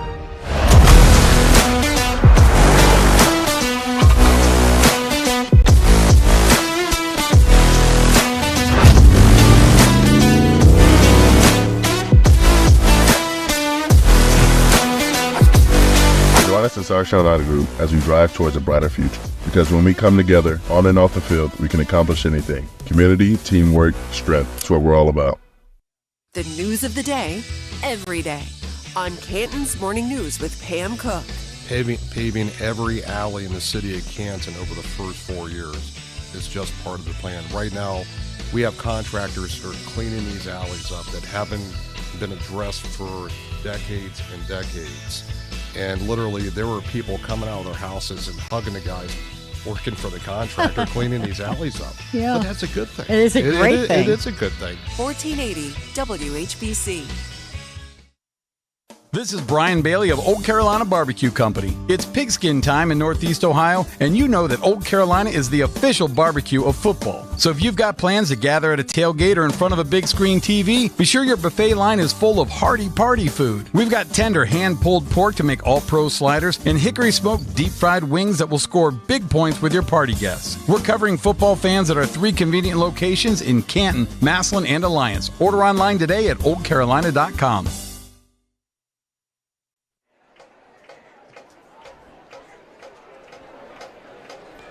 Halftime here at Lake High School. It is our Bell Stores halftime report, keeping the family on full. We'll give you some scores here from some of the games in and around the county here. At Tom Benson Field tonight, McKinley Bulldogs are up 24-0 over Glen Oak at halftime. It's the Jackson Polar Bears looking good at halftime, 13-0 over Mayfield. The Massillon Tigers taking out their frustrations over Bennett. Their Tigers, the Massillon Tigers lead them 35-0 at halftime. Another halftime shutout. Your alma mater, Coach, the Orville Red Riders, are up 24-0 over the Tuslaw Mustangs. The Alliance Aviators, 13-0 over Ellett at halftime. Boy, a lot of shutouts so far in the first half. Mogador and Malvern are tied at 14 at the half. Also tied at the half is Triway and Northwest. They are tied at 15. We will be at Northwest next Friday night. Also at halftime, West Branch leads Cheney by a score of 20-6. The Hoover Vikings looking to go 4-0. They lead the Green Bulldogs in green tonight, 21-7 at halftime. Minerva Lions, they're keeping pace again. Another win could be in the or on the horizon for the Lions. They lead the Cardinals of Sandy Valley 27-12 at halftime. A.J. Sarbaugh and his Fairless Falcons at halftime lead Tusky Valley by a score of 28-7. And let's see, what else do we have for you here? Manchester leads Canton South 21-10. That one at the halftime mark, and then also the Salem Quakers lead Canton Central Catholic 35-14 at the half. So did we get an East Canton score? Right now I don't have a score for them. It's last update I had was first quarter and still scoreless. Because they're off to a good start. They are 3-0, and Spider Miller has done a fantastic job. One of your former assistants there. Yep. And Spider and his Hornets are 3-0, and they've got a good chance tonight against St. Thomas Aquinas, and we'll keep you updated on that if we get some scores for you as well. So great night of football here in Stark County, and good one here tonight between the Blue Streaks and the Perry Panthers. Let's take a look at the numbers. Tom? Okay, halftime stats. Perry has the minimal lead, 7-6 over Lake. Perry outrushed Lake 103 yards to 36. They outpassed them 79 passing yards to 55 for Lake. Total yards, Perry 182, Lake 91. First downs, Perry 11 and Lake 6. Time of possession, Perry has the advantage there too. 13 minutes and 34 seconds of possession to 10:26 for Lake. Perry with 2 turnovers, Lake with 1. Both teams plagued by penalties at inopportune times. There never is an opportune time. Well, 5 penalties for Perry for 43 yards and 4 penalties for Lake for 35 yards. Individual statistics for both teams. We'll do the visitor first. Cameron Trehorn, 13 attempts passing, 8 completions, 79 yards with an interception. In the running game, Connor Shepard off to a very good beginning. Saw a little less of him as the game went along. He has 6 rushes for 68 yards and Perry's touchdown. And Jonathan Lemon has 6 rushes for 31 yards. Nazir Foster, 6 catches for 73 yards as a wideout for Perry. Lake, on the other hand, Alex Squire, 12 attempts, 6 completions, 55 yards, and he's got 1 TD and 1 interception. The leading rusher for Lake, Davis Matson, 10 rushes, 34 yards. Leading receiver, Quinn Snyder, 3 catches for 43 yards, and he has the touchdown catch. All right, sounds good. And the Perry Panthers again lead this one 7-6 here at halftime as the Lake Marching Band are playing Le Regiment, the Script Ohio song that the Buckeyes play, but they're doing it to Script Lake. And if we get a chance, we'll show that to you here on our monitor, but wanted to remind everybody to stick around. At the end of tonight's ball game, we'll have our Old Carolina Barbecue Player of the Game, Old Carolina, the official barbecue of football, and we'll also have our Key Play replay. It's the MCTV Key Play of the game as well. So we'll stick around after tonight's ball game. We'll have all that for you, and we'll take a break now. 2:37 on the clock as the Lake Band continues with Script Lake. We'll be back after these timeouts.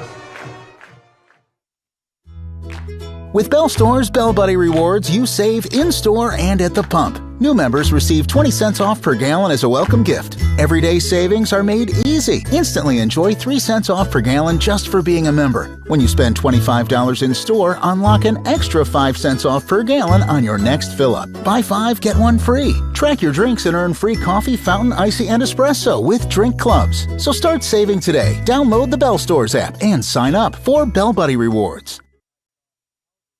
Aultman is here for you, in your community, because you matter. We're proud to be the area's first and only independent health system. We are one team, joined together and committed to one mission, to lead our community to improved health. And we've always been here, dedicated to providing you with the very best in care, wellness, education, insurance, and more. For your community and for your family, Aultman is always here for you. At Aultcare, we care about your well-being and the importance of being well. You deserve access to the best in healthcare. With over 16,000 providers in network, Aultcare makes it easy for you to find a local provider you can trust. Our services are focused entirely on you. Aultcare's team of local physicians, nurses, dietitians, pharmacists, and more are available to help you navigate the healthcare system to receive the quality care you deserve. We take your healthcare personally because you matter. Because here we go. Back here at Lake, and there you see it, the Script L-A-K-E, for those of you that don't know cursive writing. That is Lake. Great job by the Lake High School Marching Band, the Regiment, and Script Lake. Tomorrow, speaking of Script, Ohio will be done at the Horseshoe as the #1 Buckeyes take on the Ohio University Bobcats, alma mater of Bob Jeffries. 5:30 p.m. is pregame, 7 o'clock kickoff on 1480 WHBC. The Bobcats coming off an impressive win, Bobby, over West Virginia. And we'll try to keep up with the Scarlet and Gray. Don't miss a minute of it on 1480 WHBC. What do you think? I will be happy whichever team wins. So, I mean, Ohio State. You can't say that. Well, my son went to Ohio State. I went to Ohio University. I mean, it's a 30-point favorites. We're 30-point underdogs. So, but is that what it is, really? Yeah. I would have never. Bobcats are going to give them the game, though. They're a good team. I tell you what, it's going to be a little closer, I think, than some people realize. But I think the Buckeyes will win. That game last week, too, against West Virginia, that was a home game for OU, and it set an attendance record at Keene Stadium. Yeah. Biggest crowd ever. Well, impressive that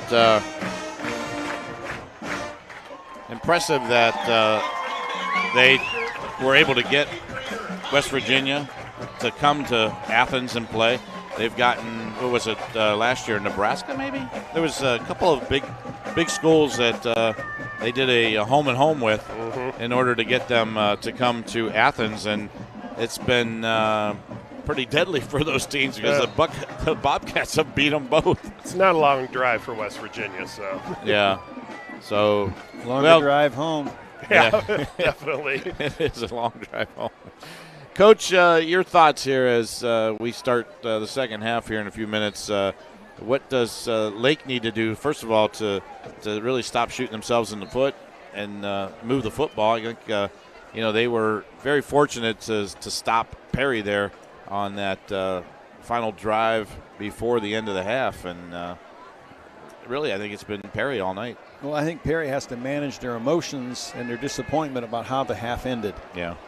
Because they were on the brink of a score after executing a 2-minute hurry-up situation pretty well. And Lake, I don't know that Lake has the ability to take the ball 80 yards in 12 or 13 plays, but I think they need a big play at some point, a chunk play, to aid their cause. They've had short fields and only were able to cash in on one of the two short field opportunities that they had. If they get a short field in the second half, they've got to make good on it. Do the Perry Panthers need to get Connor Shepard involved back in this offense? Well, I would, and who knows? He may have a little bit of. He got dinged, perhaps. Yeah. He's playing defense also, correct? Yes. I'm not certain, but he was clearly the most productive offensive player that we've seen tonight. Well, that first series for sure. I mean, he was just a bull running through that line. And I thought, boy, this is going to be a long night for this Lake defense, but then kind of got away from him a little bit. Yeah, I was talking about how stout he was in his lower body strength, and then we didn't see it anymore. Well, the Blue Streaks will start on offense to start the second half. I think we have a wind a little bit. I know it's picked up enough for me to put a little Lake jacket on. The flag isn't blowing very hard, but I think it's maybe a little left to right, or maybe it's just in our face. Yeah, maybe a little bit this way, yeah. Hey, the Browns, well, they'll play again Sunday. It's another division matchup. The Browns visit Baltimore, take on the Ravens. 11 o'clock pregame and 1 o'clock kickoff on 1480 WHBC. It's a nasty place to play. Baltimore. Tough. I would imagine. Tough. And the hardest place to get out of after a game of any of the NFL cities that I've been to. Baltimore is. Baltimore. Really? Yep. Yep. Don't be in a hurry because it's not possible. Now, New England is out away from the city, right? Yeah. It's up in not Fox. Foxborough. Foxborough. Yeah, I was thinking. And so they exit the crowd real well. Okay.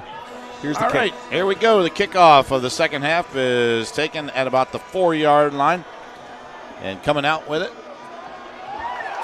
And protecting that football. Yes, he was. Yes. We've got a flag down. 24, that's Lachlan Baker. And let's see, what's the flag here? 25 was involved in something. I think he was the victim of the penalty rather than the penalized. We'll get a returner had information here. 2 hands on the football almost from the time of the catch until he was tackled. That's hard to run in open field with 2 hands. It cuts your speed. It certainly It will cut your speed. We've got a holding against the Blue Streaks and a personal foul against. Oh, boy, we might have to redo this, don't we? Well, you got a live ball, dead ball. What's that mean, Bob? Offsetting penalties. Well, no. Live ball, they might mark them both off. Yeah, they might have to. Yep, it is. I think that's what they're going to do. There's the first mark off, and now they're going to mark off the other way. So from the 25, it goes all the way out to the 40. So it's Lake's advantage. Yeah. Okay, and what do you have for us in the second half? I was so busy watching the runner run with 2 hands over the football, I missed the both penalties. So the Blue Streaks will come out on offense here to start quarter number 3. They trail by 1. Alex Quire, the quarterback, will turn, hand it off to Davis Matson, and Matson gets it over to the 41-yard line, so a gain of 1. Perry's 3-4 front, three defensive linemen, 4 linebackers. The linebackers are downhill players, but that's a 7-man front. Lake's finding the running game to be a difficult endeavor. So the Blue Streaks now with 2nd down and 9. Going to go 2 receivers far side, 1 on the near. Man in motion now. They're going to hand it off to Matson. Matson, a little bit of running room that time. Takes it all the way out to midfield, and enough for the first down. Maybe his best run of the night. Yeah. I think, Coach, maybe this is what the Blue Streaks maybe want to do here in the second half, establish that running game. Good hit there by Laubacher, but Matson just drove him forward. The possession so far is encouraging you to run it. If it ain't broke, don't fix it, right? There's Matson again. That time, nothing doing. Got back to the line of scrimmage. I think it got broken there. That's where that phrase, goes in the trash can. Antonio Salazar. You're only a play away from it being broken. Remember that. Salazar was right there, and he just stopped everything. Man, he's a big boy. 5'11", 290. Yeah, he's immovable. And we just saw that. So 2nd and 9. Quire says, let's throw it this time. And that one, nice pass, caught at the 25 and out of bounds. Great catch that time by Chase Fuller. Quarterback sprints to his right, and as we've mentioned before, there's a receiver running deep, a receiver running an intermediate route, and a receiver running a shallow route. He's got the deep guy. An enormous separation between him and the Perry defender. Yeah, Isaiah Payne a little late getting over there. So 1st and 10 for the Streaks. Quire hands off, Matson. Oh, nice play there by Caleb Lawhon from that linebacker position as he put the stop on the running back. Number 27 on the spot. Yep.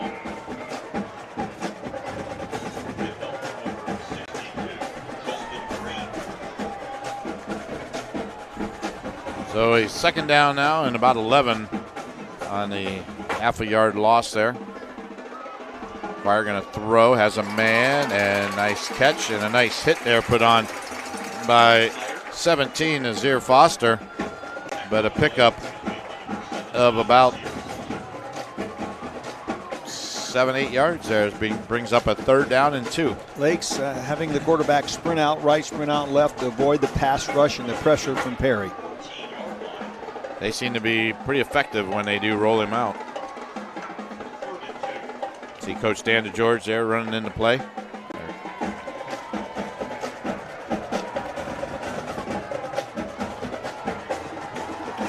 So big 3rd down and 2 for the Blue Streaks. There's a handoff. Madsen, a little bit of running room. Got the 1st down and more inside the 10. Look at him push the pile all the way down to the 6-yard line. 8-yard gain on 3rd and 2. Lake, I think, had 2 pullers from the right. They did. To the left. A guard and number 31 involved in the blocking at the point of attack for a good gain, a critical gain on 3rd down. 1st and goal from the 6 now for the Streaks. Matson, the lone back. And they are stacking up the right side, and we've got a whistle. Is that a delay? No, I think Lake moved. I did. I think I saw the right guard flinch. Yep, you are right. Goes back now to the 12-yard line. So 1st and goal from the 12 this time. Shouldn't it be the 11? It was 1st and goal from the 6. They marked it at the 7. Okay. So a couple of tight ends in there. Here is a handoff. Matson, good job there by that Perry defense. Coming up, making the stop was 27 again, Lawhun, along with Evan Lawbacher. And number 10, number 17, 4 guys in on the tackle.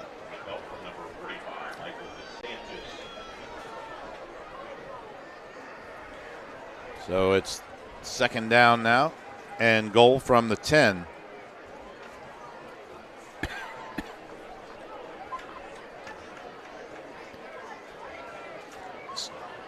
What are you thinking? Sprint out again? You know what? He's been successful every time he rolls out of that pocket. Well, I don't know about every time, but I know that a majority of times they've been successful of late doing it. Yeah, and now he's going to look like he's going to run it, but then he throws it and not able to come up with it is Novak. That's a catchable ball. Not certain that he could have scored on it. There wasn't much separation between him and the defender, but Lake needed that ball to be caught. That's a great fake, though, too, Coach. He was looking like he was going to sprint out and run the football. He kind of trying to draw those linebackers, as you see here, up, and then they had to get back. That was out a little more in front of him than I thought. That would have been a difficult catch at best. So Quire now has 3 receivers on the far side. Looks right, throws, has a man, caught, and brought down inside the 10 to about the 7-yard line. And now it brings up 4th and goal from the 7. I think I mentioned before that when a quarterback throws on the run, he should never lead the receiver, because the momentum of his run, if you lead the receiver, you're going to overthrow him. Correct, yeah. I did remember you saying that. Yep, there's probably geometry involved in that, but Bob, you were a math teacher, weren't you? Mm-hmm. Okay, you might have to explain it to us. More physics. yeah, more physics. That's right. All right, the field goal attempt now from Moorhead, and this time is up and through. So nice job there by J.P. Moorhead, and the Streaks come away with points. 6:24 to go in the quarter. And you can see here on the replay, good snap, good hold, and kick with plenty of distance right down the middle. And they overcame themselves on a couple of instances in that drive. Yes, they did. Timeout on the field, 6:24. Blue Streaks up by 2. We'll be back. From the heart of the Hall of Fame city to the Carnation City, all the way into the City of Champions. Mixed Mornings have come back home, and we can't wait to have you on our team. Sounds like Stark County. Mixed Mornings with Matt Bento. Weekdays 6 till 10. Mix 94.1. A strong community brings people together and lifts them through all of life's challenges. At Friends and Family Credit Union, we believe a dependable financial resource is crucial for a strong community. That's why, in addition to our financial services, we support our neighbors whenever we can. Giving back to our community, we strive to be a part of the growth and success of our institutions, organizations, and neighbors. Because when they succeed, we succeed. 18-yard line. That's Laubacher up across the 30 to the 32-yard line, and the Perry Panthers will start their first drive of the second half from their own 32-yard line. And what will they choose to do?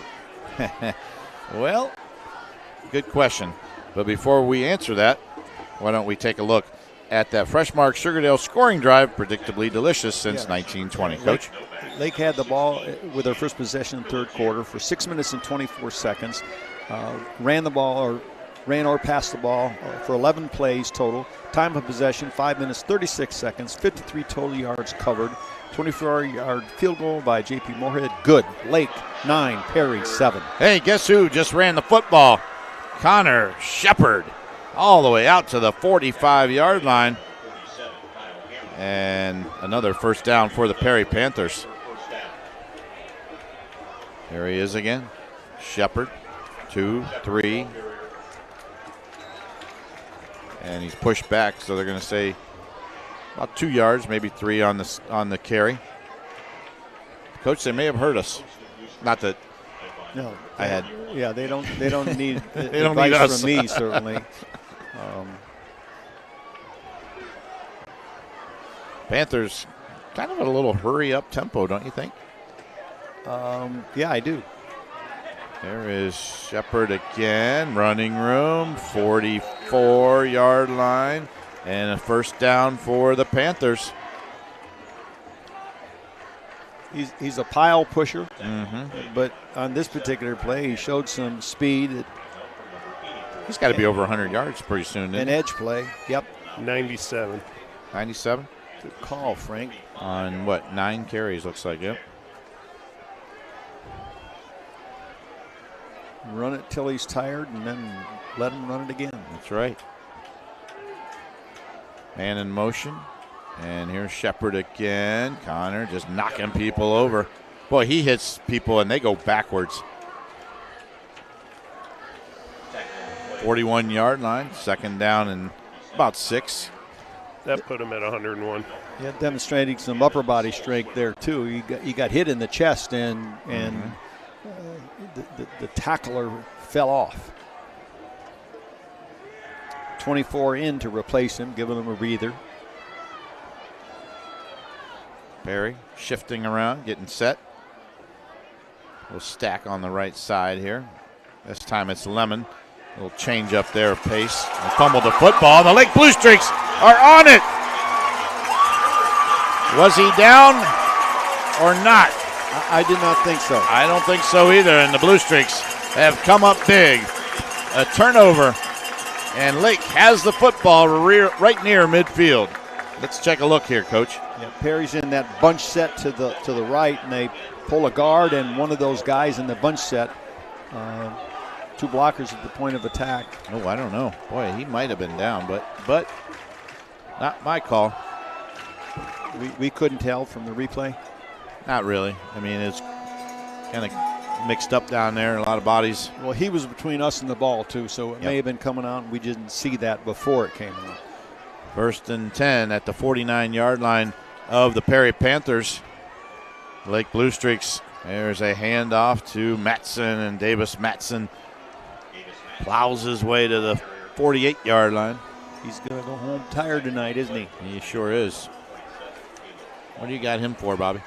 55 yards on 17 carries. 17 this week so far. He had 26 last week. He has 21, though, in the second half. Aha.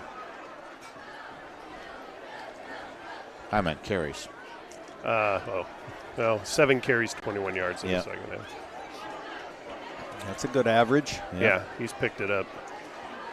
Second down and 9. Quire going to throw and incomplete. Boy, Laubacher had a good read on that. He jumped the route. Yep. If it had been thrown to the back shoulder, he might have had a shot at it. Yeah. I watched Antonio Salazar on that play over center. He just takes the center and anybody else he can gather with him and backs them into the offensive backfield of the Lake Blue Streaks. And they need to get him blocked because you can't be successful letting him do that every play. Preston Daisy right now at that nose guard position, number 77. There's a pass caught and on his way and taken into the inside of the 10-yard line, I should say. And down at the 5 is Quinn Snyder. Alex Squire's best throw of the night. Yep. Looked like a slant. It is. Completed it. And Snyder was right there and trying to break away. I call that a momentum throw because the receiver didn't have to break his momentum. You know, he caught it in stride, and that's a great momentum throw. And again, Alex's best pass of the night. 43 yards. Great play that time by the Blue Streaks. Great call from the offensive coaching staff, and they have it. 1st and goal. Here is Squire, left side, into the end zone. Touchdown, Alex Squire.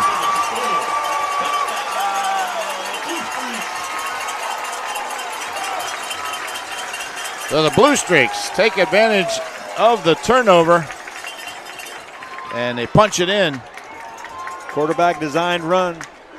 Fake left to right with the running back. Keep it. The blocking is designed as if it were a play for a tailback. And he gets into the end zone for a bigger lead. JP Moorhead with the extra point. It's up. It's good. 3:01 to go in the third quarter. And the Lake Blue Streaks lead 16-7. We'll be back after these timeouts. Aultman is here for you, in your community, because you matter. We're proud to be the area's first and only independent health system. We are one team, joined together and committed to one mission, to lead our community to improved health.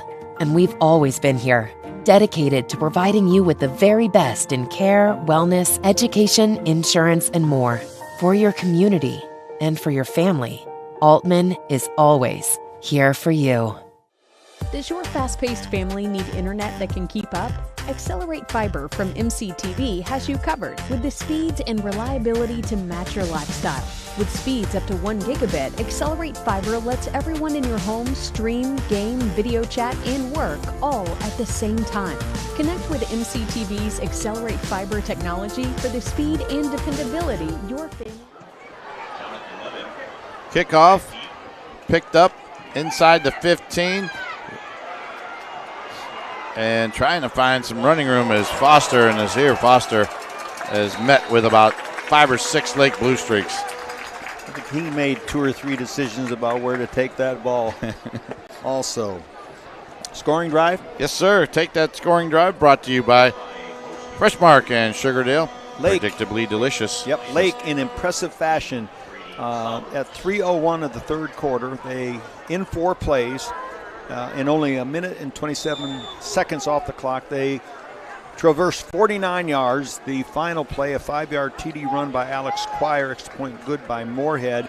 And the slant play, the big play to get him down in great field position inside the 10-yard line. That was the big play of that drive.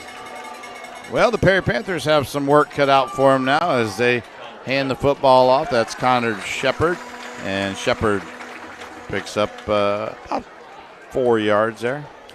I mentioned, just before the third quarter started that Lake needed a chunk play.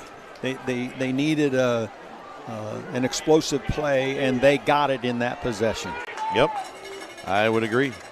That was, how many yards was that reception, Bob? 43 yards. 43 yards. That's a chunk play.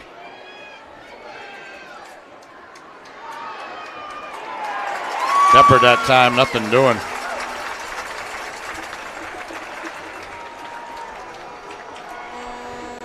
Well, momentum left the field in the second quarter with a dark jersey on, and momentum is still in a dark jersey right now.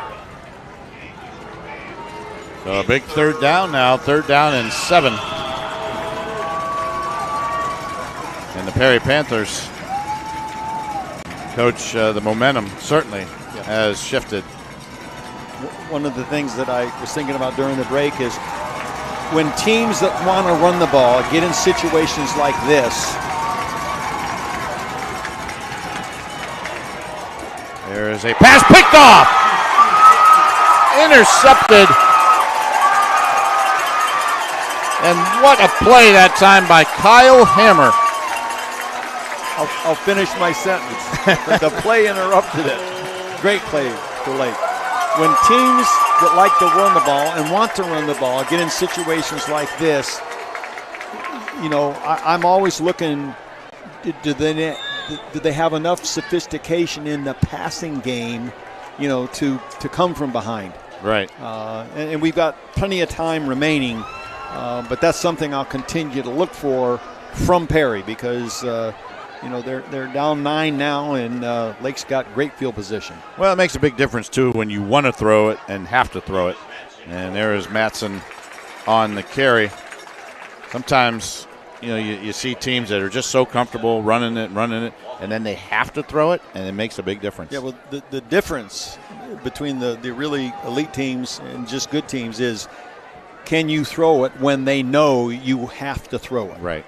And be successful doing it. Davis Matson on the carry, and he's bunched up there, but he pushed forward for a couple of yards. So it'll be a 3rd down and about 5 for the Blue Streaks. Yeah, the penetration by Perry is still meeting the running back in his own backfield in many instances, and he avoided a tackle and was able to inch it forward, but the penetration from Perry's front continues.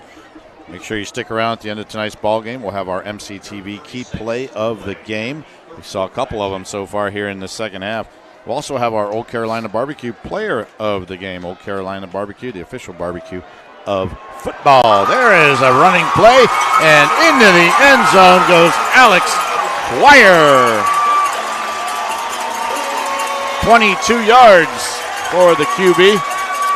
Second design quarterback run for a touchdown by Lake tonight. The last 2. And it's been all Blue Streaks here in the second half. This was the right-handed version of that. The previous score was the left-handed version of that. It's been quite a third quarter for the Lake Blue Streaks. A lot of good coaching took place at halftime by the Lake coaches and that Lake football team, taking the coaching and having a purposeful concept of what they wanted to do, you know, with the ball in the third quarter. Yeah, the Blue Streaks didn't have enough players on the field for the extra point. We'll keep it here because we'll take a break here after the extra point, but it's been all Blue Streaks here in the second half. Depending upon my kicker, I take the delay rather than wasting a timeout. Yeah, 5 yards. You know what I mean? Yeah, it's 5 yards. Depending upon my kicker. Yeah. Right. Yeah, I was surprised, and actually the players actually were calling the timeout, and I think the coaching staff said, yeah, okay, go ahead. Okay. I didn't see the play clock when that timeout was called, but our day before the game practice, wherever I was the transition, you know, from, say, accepting a kickoff to getting the offense out on the field to having the offense punt the ball, getting the defense out on the field. Right. That's what the day before the game practice was. Right. In fast tempo. Yep. Had the assistant coaches function as officials to spot the ball, and we scripted that. All right, they're going to go for 2 here. Yep, trying to make up for that one they missed. So Quire is going to hand it off. Davis Matson going to just waltz into the end zone. Flag is down, so hold everything. He got in there easily. He sure did.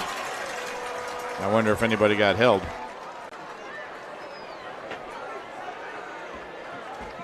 Dropped by one of the guys on the defensive side of the ball. Yeah, they're going to say the point is good. It was a face mask on the defense, and they'll tack that on the kickoff. So, with 13 seconds remaining here in the third, the Lake Blue Streaks 24, the Perry Panthers 7. We'll be back after this timeout. The Saturday Morning Huddle returns to the WHBC YouTube channel and Facebook Live every Saturday morning at 10 a.m. We'll have highlights, coach and player interviews, analysis, and much more. Kenny Rhoda and John Bazika help you get caught up on Friday night high school football action on the Saturday Morning Huddle, 10 a.m. on the WHBC YouTube channel and live on Facebook. The Saturday Morning Huddle is presented by Marianne Donuts, DeHoff Realtor Ty Colucci, Akron Auto Auction, Dirty Hands Excavating and Restoration LLC, and Community One Credit Union. Subscribe now to our YouTube channel and don't miss a minute. Watch it live or on demand. Back here at Lake Blue Streak Stadium, the Blue Streaks are taking control here in the second half. Another touchdown, another scoring drive, brought to you by Freshmark Sugardale, predictably delicious since 1920. Thom? Another score for Lake in this third quarter. It only took 14 seconds and 3 plays. Time of possession, a minute 10. 27-yard TD run by Alex Quire. A 2-point conversion is also good. And Lake has the 24-7 lead. Kickoff goes out of the end zone. Boy, you got J.P. Moorhead's fired up. He kicked that one completely out of the end zone. He kicked it from the 45. Well, he did kick it, yeah. He got it moved up a little bit, but not 15 much. yards. Well, when you get it there, that's what you try to do. That's what you do. I think, yeah. Make them start on their 20. So the Panthers will come out here with 13 seconds remaining in the third quarter. And they need to get something going here as they trail 24-7. Yeah, is Perry built to come from behind? We shall see. There's Shepard. And he gets about 6 yards on the carry, brings up 2nd down and 4. That might be the last play here of the third quarter. And it is. We have played 3 here at Lake Blue Streak Stadium. Our score, the Lake Blue Streaks 24, the Perry Panthers 7. We'll be back after these timeouts.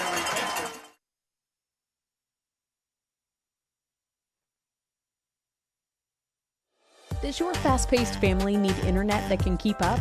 Accelerate Fiber from MCTV has you covered with the speeds and reliability to match your lifestyle. With speeds up to 1 gigabit, Accelerate Fiber lets everyone in your home stream, game, video chat, and work all at the same time. Connect with MCTV's Accelerate Fiber technology for the speed and dependability your family deserves. Upgrade today. Visit mctvohio.com or call today. At Aultcare, we care about your well-being and the importance of being well. You deserve access to the best in healthcare. With over 16,000 providers in network, Aultcare makes it easy for you to find a local provider you can trust. Our services are focused entirely on you. Aultcare's team of local physicians. 2nd down and 4. Traharn is rolling, looking, throws, incomplete. Good coverage that time by the Blue Streaks. Yep. Brings up 3rd down. And they ran out of real estate. Both the receiver was near the sideline or out of bounds, and the quarterback was near that right sideline from the left hash also. What you need when you wake up each morning, well, you need Pam Cook. And Canton's Morning News, Pam and news anchor Jim Michaels bring you the latest news, weather, and traffic information. Weekdays from 5 a.m. to 10 a.m., and you'll be entertained as well. Listen on air, online, and on Alexa. And what do we got there? They got a break. Sure did. They got a break. They got a timeout called before a bad snap or an errant snap. Yeah. Cost them a lot of yards. So a timeout, 3rd down. And about 4. Saved them 3rd and almost 10. Some other scores that we have for you. This is interesting. Carrollton and Howland, 3rd quarter score, 3-2 Carrollton. That's what we got. Minerva, 34-12 over Sandy Valley. That one in the 4th quarter. Northwest, where we will be next week, they lead 29-22 over Triway. There's a handoff. Shepard, and he's short of the first down. Yeah, he was awful close to having a big game. Yeah. I don't know. What do you think? Do you go? That might have been what that timeout was about. Yeah. Talking to him about if a couple of plays. We're going to take 2 downs to get this, guys. Let's try to get it in 1, but he's presenting it to them so they're ready for the play call. Well, here they go. 4th and 1 from their own 29-yard line. Shepard got the first down and out to the 31-yard line. I guess when you have a guy like that, it's a pretty easy decision sometimes. Yep. Didn't get it by much. So they keep the chains moving, but they keep the clock moving too. So we are under 11 minutes, and the Perry Panthers need some points. There's a pass. Floater. Trey Orn floats it up there, and incomplete, intended for Jaden Wilson. The roles have reversed now. Perry needs a chunk play. Yeah. They need an explosive play, and they need a quick score somewhere between now and the end of the game. Because what are we behind? Three scores? Yeah. No. Depending upon 2-point conversions. Yeah, two scores and 2-pointers. Yeah. Back to throw. Over everybody's head and intercepted. And the Blue Streaks will have the football at their own 42-yard line. Great defensive play that time. Number 14 with the pick. Yes. Did I get that right? Yep. Yes. That is Brady Summers. Yep. The intended receiver was, in the middle of a triangle of Lake defenders. Mm-hmm. And the ball hung and gave Brady a chance to pick it off. Well, here's an opportunity now for the Blue Streaks to kind of take some air out of the football, as they say, and maybe you see a little bit of a dose of Davis Matson here.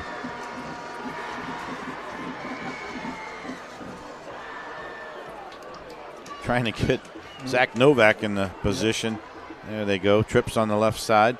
And Matson has it for about 2 yards, maybe 3. A little confusion getting lined up. That never made me feel comfortable about what was about to happen when I was on the sidelines. They go over here. No, over here. No, wait, over here. No, get back over there. Creepers. Let's at least get lined up, right? You were right the first time.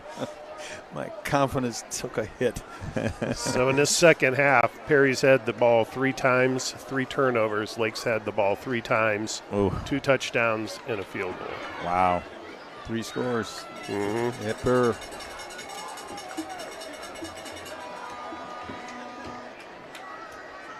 There's Matson again, met in the backfield and pushes forward. He's still got a couple yards out of it. Yeah, they didn't have good timing on that play. Cal Pierce went in motion, like the jet sweep kind of motion. But he actually had a mini collision with a running back. It was not a jet sweep, but they had a little collision in the backfield, which limited the game. Clock continues to roll, 9:22 and counting. The Lake Blue Streaks taking their time. Play clock down to 6. They'll let it go down a few more, and then they hand it off to Matson. Matson just short of the first down. And let's see, I would assume that the Blue Streaks will go for it here. Coach Dan DeGeorge looking at his coaching staff. Get that play call in. And taking his time doing it, too. Yep. Because you can and you should. They just made an announcement, Bobby. Dollar Dogs going on down there. They were good. You have a couple. Mm-hmm. Oh. Lake might have got away with one. And the Panthers are going to jump.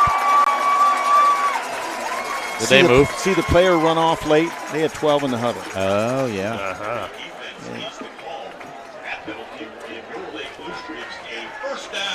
And that decision to not snap the ball, that's the thing you try first in that particular situation. If it doesn't work, you can take timeout and think about it again, and then you either punt it or go for it. But that's the easiest way to get the first down, is have the other guys jump off sides. Yep, it'll work. Blue Streaks stacking up that left side here. Let's see if they go that way. They do. And Matson with about 5, maybe 6 yards on the carry. Those 2 and 3 yard gains they had earlier, they're becoming 4 and 5 and 6 yard gains now, it seems. Yep. Don't forget, stick around at the end of tonight's ball game. We'll try to catch up with the winning coach. Right now, looks like Coach Dan DeGeorge might be our guest. See Coach DeGeorge down there on the field, got his white hat on and shorts on. He's got the shorts going tonight, Coach. Yep. I'm not seeing Antonio Salazar on defense for Perry the last 2 possessions. They got number 71, Blake Hose, in his place. Uh-huh. Which might explain Blake's better ability to run the ball. Yeah, that's a good point. I don't know what's I don't either. The situation is down there, but well, he's a two-way guy and he's a big guy. Yeah, right. So needs a breather. Yep. So timeout on the field. 7:15 left in the game. We'll keep it here. Remind you that next Friday night we will be at Northwest. It'll be Canton South at Northwest. Great place for a football game, as you see it there on the graphic. That's us. That's us. That'll be us. I'm going to say this again. I think we have evidence of really good coaching taking place, in that locker room at halftime, by the Lake coaching staff and the players taking the coaching and then turning it into results. Coach, my hat is off to them for that. When you can come out and score 18 in the third? Is it's that like right? 2 different teams. Yes, it is. Yes, it is. When you were coaching, and we can talk about this over the next couple plays here, but I wanted you to kind of take us around how that locker room was at halftime. Here's Matson on the carry, and he has got the first down, and you can just feel the momentum in the air coming out of the Perry Panthers now with that first down. But, Coach, you were, let's say you're at halftime, you go in. Do you meet with your coaches first? Did you meet with the players first? How'd that all go? I always huddled with the coaches first, and we generally went in the shower. And I sat down. It wasn't wet yet. But the offensive coaches met, and we discussed what we thought we needed to do, depending upon time and score and so on and so forth. Sure. And then we talked to the kids. There's Matson again. Little momentum. Heads steam of yardage going up the middle there. Another first down. And the defensive coaches did the same thing. They huddled and came to a collective mind, said about what was to happen. And the unit that was going to be on the field first, they were the last ones to talk at half. Okay, so if we were going to be on defense, offense spoke first, and then the defense shared with everybody what it is they thought we needed to do. How much talking did Thom McDaniels do at halftime? Were you talking to the team, or were you letting the offensive and defensive coaches do that? Well, I was the coordinator also. So. Oh, that's true, yeah. Yeah. There's Matson, got tackled behind the line of scrimmage, but also there's opportunities to meet with your position group. Yeah. Somewhere in that time. We wanted to have enough time to do that and leave enough time to do that too. So the position coaches, would have brief conversations with their units, but basically the OC-DC spoke. Yeah. And the unit first on the field for the second half, they were the last one to talk. All right. Did you ever let Bob Neff talk? I'm just curious. Yeah. Before the game, I called on every single assistant coach. I'm just kidding. I love Bobby. And gave them all an opportunity to address the team. This is before the opening kickoff. There's the short gain. I see Bobby now and then every Monday at Hall of Fame Luncheon Club. Yep, he was at the McKinley Football Hall of Fame banquet last night. Okay. Doing well, I hope? I think. All right. I think. He looked good. One heck of a baseball coach, I can tell you that. He was one of my teachers at McKinley. Was he really? Yeah.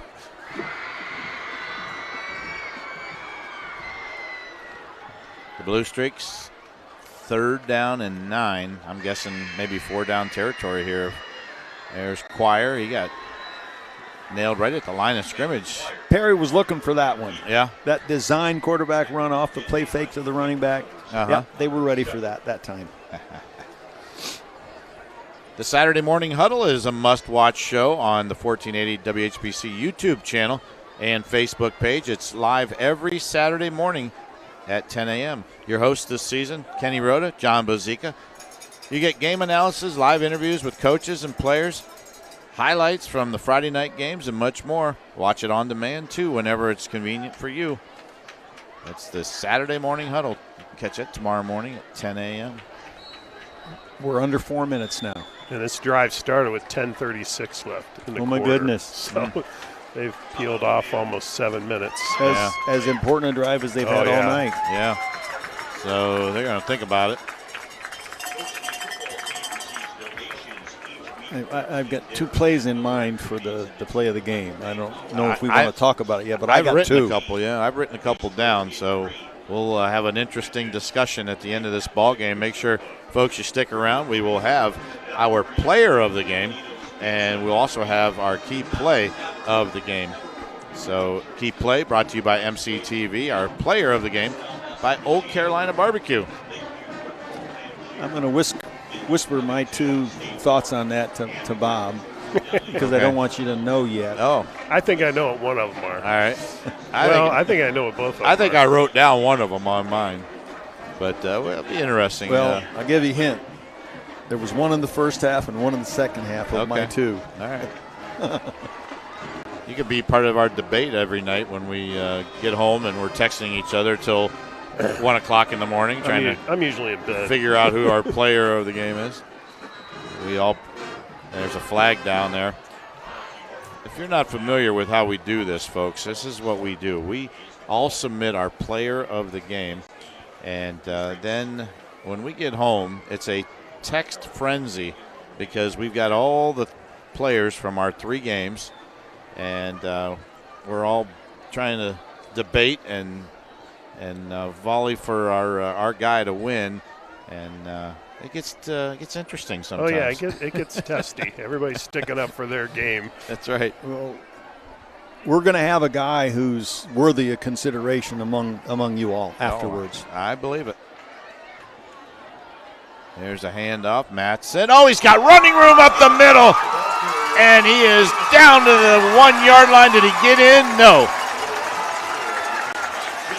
Davis Mattson, what a run. Chunk play.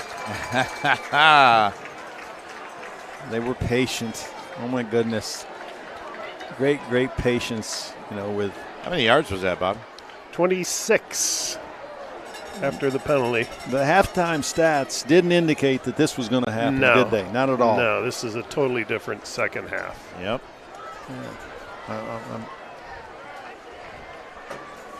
Yeah, Mattson had 10 carries, 34 yards at half. He's now 28 carries, 117 yards, and he's pretty much ran so much time off the clock.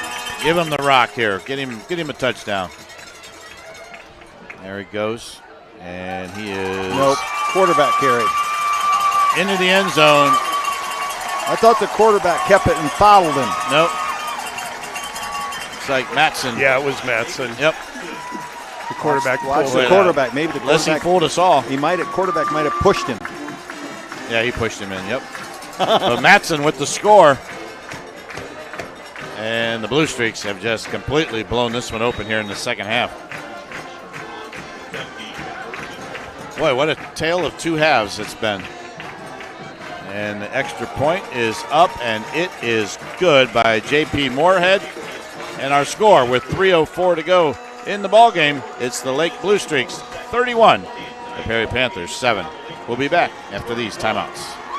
At Aultcare, we care about your well-being and the importance of being well. You deserve access to the best in healthcare. With over 16,000 providers in network, Aultcare makes it easy for you to find a local provider you can trust. Our services are focused entirely on you. Aultcare's team of local physicians, nurses, dietitians, pharmacists, and more are available to help you navigate the healthcare system to receive the quality care you deserve. We take your healthcare personally because you matter. CKP Heating and Cooling is the go-to name for heating, cooling, and more. Local owners Chaz and Ty want to thank the community for their business and support. For heating, cooling, refrigeration, boiler work, sheet metal, custom fabrication, and more, go with CKP. Call 330-791-3029 or visit them online at ckphvac.com. Of art. Yep, here's the kick. It is a squib kick taken at about the 5-yard line and out across the 25 to the 30 and 35 and hit hard was Nazir Foster on the play, and we've got a scoring drive. Our scoring drives all season long brought to you by Freshmark Sugardale. Predictably delicious since 1920. Coach? This was a killer drive for Lake because it took 7 minutes and 32 seconds off the clock. They scored with 3:04 remaining in the fourth quarter.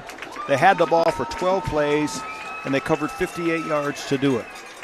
1 yard TD run by Davis Matson, extra point good by Moorhead. Lake has a 31-7 lead over Perry, and nothing in the first half indicated that that's what the score would be at this point in time. Foster the catch for the Panthers, out of bounds. Clock stops at 2:52. Again, don't forget to stick around. We'll try to catch up with Coach Dan DeGeorge after the ball game. Marvelous job of coaching and players taking coaching by Lake. We saw that tonight. 4 receivers in the pattern for Perry. Back to throw, Trehorn, and it's incomplete. Buckeyes tomorrow night, 7 o'clock, 5:30 pregame here on 1480 WHBC. And the Browns on Sunday will be in Baltimore. Coach says it's tough to get out of Baltimore after a game. 11 a.m. pregame, 1 o'clock kickoff. There's Lemon. Takes it to about the 46-yard line. Perry threw the ball on 2nd and 1, trying to conserve time. Yeah. Picked it up on 3rd down. 1st and 10 for the Panthers. And they got a whole lot of scoring they need to do here in 2 minutes and 30 seconds. 4 receivers in the pattern. Trehorn throws down the middle, got a receiver. There's Foster inside the 15 to about the 11-yard line.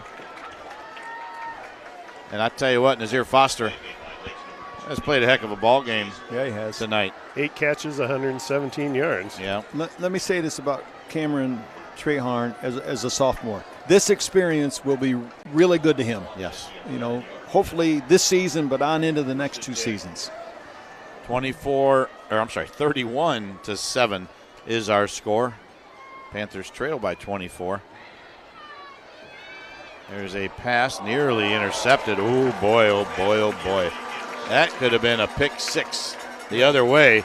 for Cal Pierce. Lake can sit on that. Yeah. They can sit on that quick out into the boundary in an attempt to get a gain and get out of bounds. And that's what they're doing. Cal Pierce saw 95 yards of pay dirt, but he couldn't hang on to it. Yeah, and you're so close to the end zone, I don't think you can pump fake that and make that throw because you don't have enough real estate. Treharn back this time, rolling, running out of real estate, and gets pushed out of bounds.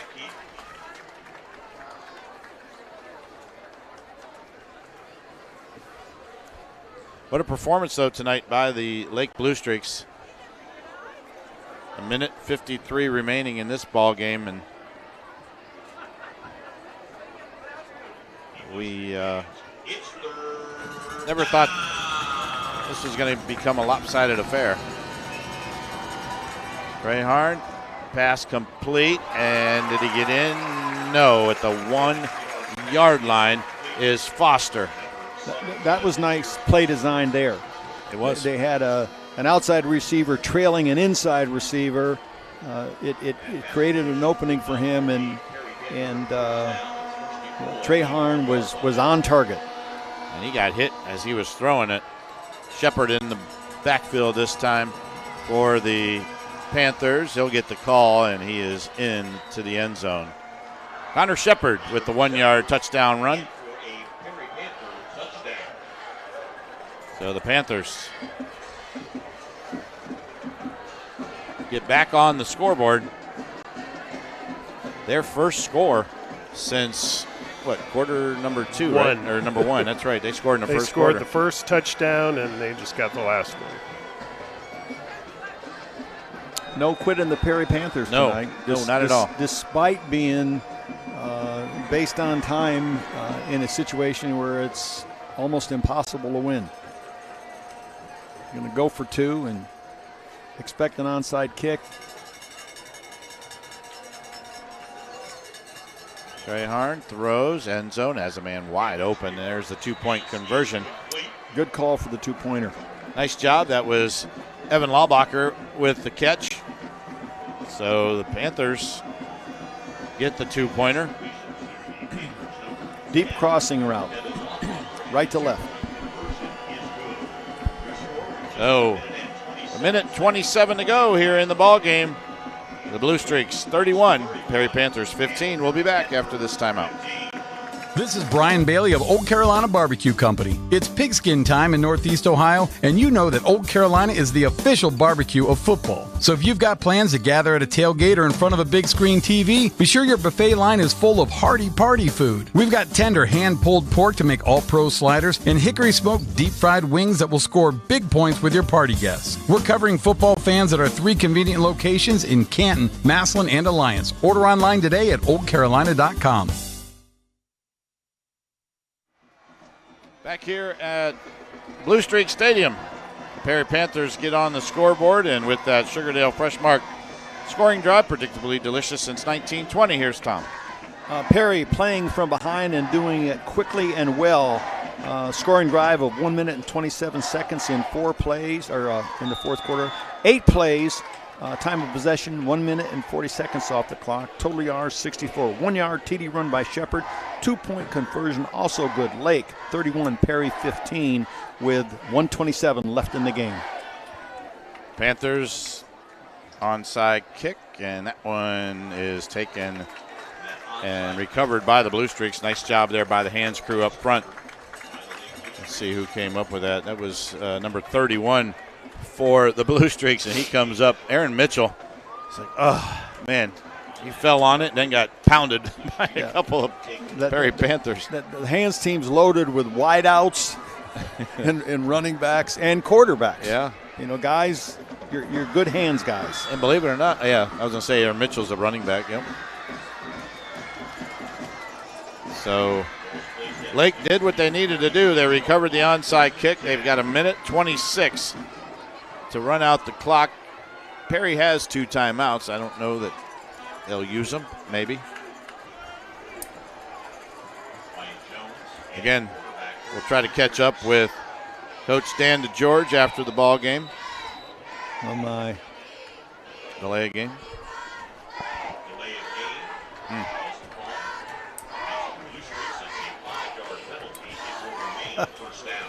I was such a pain in the butt. See, that would make me mad.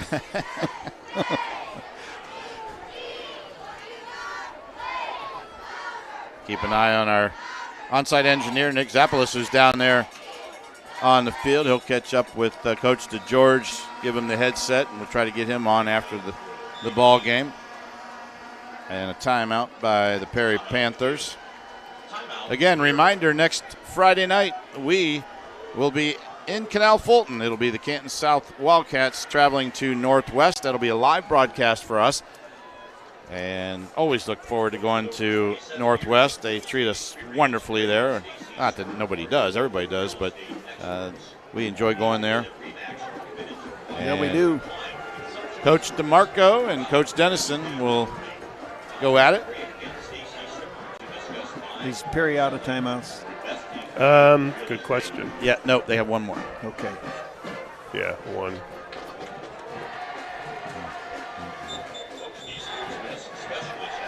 So the Panthers just hoping for a miscue, maybe on a snap or something, trying to get the football back. They've got one more timeout.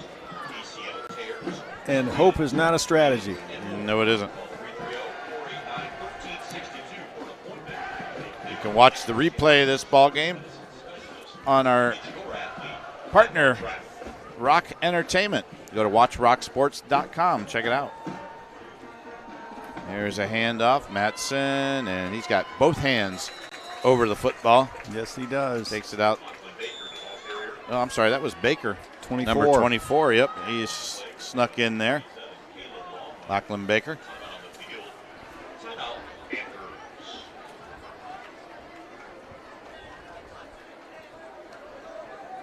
So it was a beautiful night for football tonight. 78 degrees when we started. It's now 65, so it's still good for the players down there. I didn't see one cramp tonight, did we, Coach? No, it's week 4. That's right. That nonsense gone. That's gone, right? Better be. That's a good thing. Everyone was healthy tonight, too. No injuries. That's a great thing. Didn't seem to be any. Nope. Nobody needed help getting off the field. Do you remember any? Nope. Nope, that's good. And it has been a hard-hitting affair as well, so that's a good thing. All good, clean tackles and good plays tonight. Both these teams very well coached. There is... I expected this. Quarterback. Don't even hand it off. That is Wyatt Jones. Number 15. Yep. So no sense risking a fumble on a quarterback running back exchange. Timeout on the field. That's the last timeout for the Perry Panthers. See if we can grab some scores for you here. I know some of these games, a lot of them are done.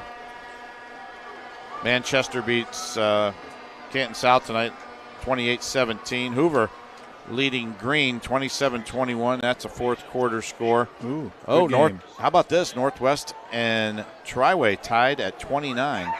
This punt is going to hit and take a lake bounce all the way into the 13-yard line. I'm not sure why he would do that. Fairless, a big winner tonight. They lead 42-7 in the fourth quarter. That one's going to wrap up. Louisville 45-7 in the fourth quarter over Marlington. Ouch. And yeah, Massillon a winner tonight, 35-0 over Bennett. Let's see here. Bennett, where are they from? I have no idea. Bob, do you know? Nope. I believe they're out of state. Well, they got a bunch of them on their schedule. Yeah. They choose to do that, that's okay. If they're forced to do that, there's something wrong with that.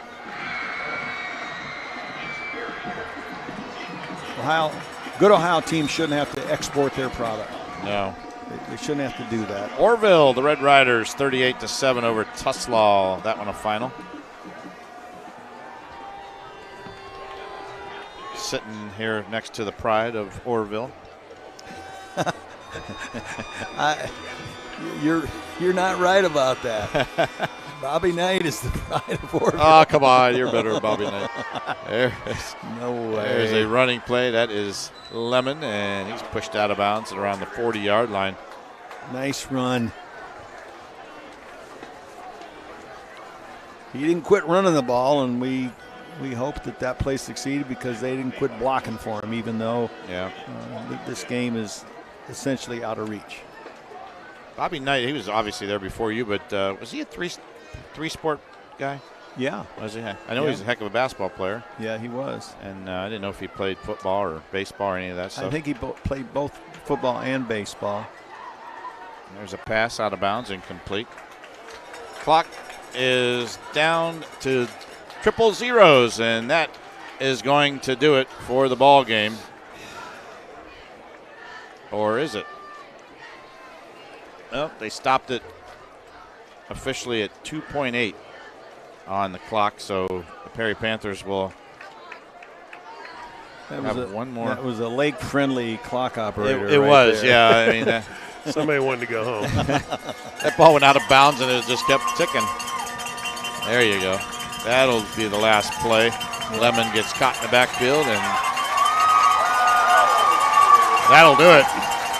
And the Lake Blue Streaks, an impressive win tonight, 31-15 over the Perry Panthers. Coach, when you look back at this one, at the end of the first half, we thought, hey, this is going to be a dogfight, and all of a sudden the Lake Blue Streaks just kind of took control of this ball game, and they just decided we're just going to win this one here in the third quarter. Yeah, well, the pick at the end of the second quarter. Yeah. As Perry was in the red zone and ready to score. Yeah. That's one of my two plays of the game candidates. The other was the slant pass, for the chunk play that let Lake, I believe, take the lead, on that possession, 9-7. Well, we're looking down there, seeing if we can catch up with Coach Dan DeGeorge. I don't know if he'll go talk to his team first. If he does, that's okay. We'll continue to do our post game here, and looks like Nick is trying to catch up with him, but we'll see if Coach DeGeorge is going to talk to the team. Nick, I know see you down there. See if we can catch up with Coach. Well, he looks like he is going to address his team. So Coach, we'll keep it here. Just an incredible performance tonight by several players. I know it's going to be difficult for us to maybe pick our player of the game, play of the game. There's been some really good ones. And, it's something that, we love doing because we love the performances that these kids put on for everybody. Absolutely. And Coach Dan DeGeorge there looks like he is having a few words with his team, and we'll have Nick jump in there when he's done. But you want to start, maybe we'll have to interrupt you here, but you've got some final numbers. Tremendous reversal in terms of team final stats. Perry 154 yards rushing, Lake 146, and they were significantly behind in that category at half. 142 passing for Perry, 137 for Lake, 296 total for Perry, 283 yards for Lake, 17 first downs by Perry, 16 by Lake, 20 minutes and 51 seconds time of possession for Perry. Lake 27 minutes and 9 seconds, 5 turnovers for Perry, which helps to explain the turnaround in the second half. 1 for Lake, 8 penalties by Perry for 77 yards, and 8 by Lake for 55. Both teams will want to correct that.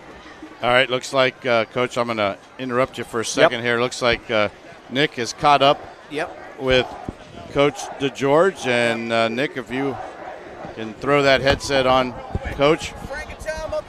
Okay, let's go. Hey, Coach, congratulations on the win tonight. Your team improves to 4-0. Talk about what you like tonight. Oh, man, just like the grittiness of my kids and the toughness of our kids, man. We had a rough week, faced some adversity. They fought back from that. Even the first half wasn't pretty. We challenged them at halftime, man, just to keep playing and trust each other and play for each other, and they did that. So just really, really proud of them. Super, super happy with my coaching staff. We made some really good adjustments, both offensively and defensively, and you win with people, man. And I got some really, really good coaches and some really tough players. Yeah, well, we love the Woody Hayes reference there. You do win with people, and you've got a kid, Davis Matson, who kind of came in last week and obviously had to fill in for Ty and did a great job. And tonight, he didn't leave anything out on the field. And another great night for him. Yeah, no, Davis, we knew coming in the year Davis was going to be our workhorse, man. We unfortunately lost in the first 2 weeks with the appendix thing, and he's back and he's good, and he's going to continue to get a lot of carries. Dan, this is Thom McDaniels. Talk to me about the picks in the end zone at the end of the second quarter. How huge did that play loom on into the third and the fourth quarter and the final outcome? No, that was huge. That was a great job by our defense. We actually missed a tackle on the play prior to that, and I thought they actually scored. But we preach constantly, man, next play. So a good or bad play happens, you forget about it, you do your job on the next play, and our kids did that. Gave us a nice little momentum, to be honest with you, going into halftime, even though we were down, and our kids just kept fighting. So proud of them. Yeah, I admire the job that you and your coaches did tonight, and I admire the kids for taking the coaching that you gave them at halftime. Awesome job. Absolutely. Very proud of you. Appreciate you guys. Thank you very much. All right, Coach, thank you so much. Good luck next week. You take on the Golden Eagles over in Glen Oak. So, Coach Dan DeGeorge joined us here in the postgame. Thank you so much, Coach. Thank you, guys, and rock 'em. All right, Coach McDaniels, again, I think you were dead on with your comments about the halftime adjustments, and you got a great coach like Dan DeGeorge, and they certainly knew what they had to do. Well, the whole thing too is about momentum. If they give up a score there, it's a different halftime. Oh, absolutely. Yep. So we want to do these individual stats. Yeah, go ahead. Okay, individual stats for Perry. Cameron Trahorn, 22 attempts. Passing, 11 completions, 142 yards, and he did have the 3 interceptions. Connor Shepard running the ball 16 times for 117 and 2 TDs. Jonathan Lemon pitching in with 8 rushes, 48 yards, and Nazir Foster, 9 catches, a big night for him for 126 yards. For Lake, Alex Quire, 18 passing attempts, 10 completions, 137 yards, 1 TD, and 1 interception. Davis Matson, a workhorse tonight, 29 carries, 118 yards, and a TD. Alex Quire, limited in rushes with 7, but they came at the right time, at the right place, 28 yards and 2 TDs. Quinn Snyder, the leading rusher for Lake, 5 catches, 95 yards, and 1 touchdown. All right, sounds good. We'll take a timeout. When we come back, we will have our player of the game as well as our MCTV play of the game. We'll be back. This is Brian Bailey of Old Carolina Barbecue Company. It's pigskin time in Northeast Ohio, and you know that Old Carolina is the official barbecue of football. So if you've got plans to gather at a tailgate or in front of a big screen TV, be sure your buffet line is full of hearty party food. We've got tender hand-pulled pork to make all-pro sliders and hickory-smoked deep-fried wings that will score big points with your party guests. We're covering football fans at our 3 convenient locations in Canton, Massillon, and Alliance. Order online today at oldcarolina.com. Kenny and JT. Legendary actor, producer, director, author, musician, William Shatner. You've touched so many different generations, whether it's, Captain Kirk or DJ Hooker. I got arrested for touching the wrong generation. Was there a favorite role of yours throughout your entire illustrious career? I don't think that way. What I think is the moment I'm doing something, that's the best I can do. And this radio show is the best I can do. So you'll have away. It's the Kenny and JT Show. Weekdays between 3 and 7 on WHBC. I'm Myles Garrett of the Cleveland Browns. Proud to be a member of Team Sarchon.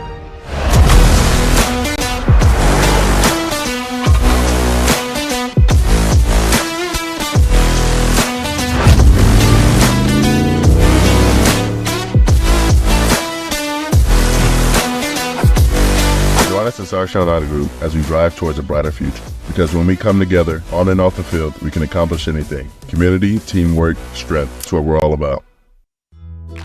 With Bell Store's Bell Buddy Rewards, you save in-store and at the pump. New members receive 20 cents off per gallon as a welcome gift. Everyday savings are made easy. Instantly enjoy 3 cents off per gallon just for being a member. When you spend $25 in store, unlock an extra 5 cents off per gallon on your next fill-up. Buy 5, get 1 free. Track your drinks and earn free coffee, fountain, icy, and espresso with Drink Clubs. So start saving today. Download the Bell Stores app and sign up for Bell Buddy Rewards.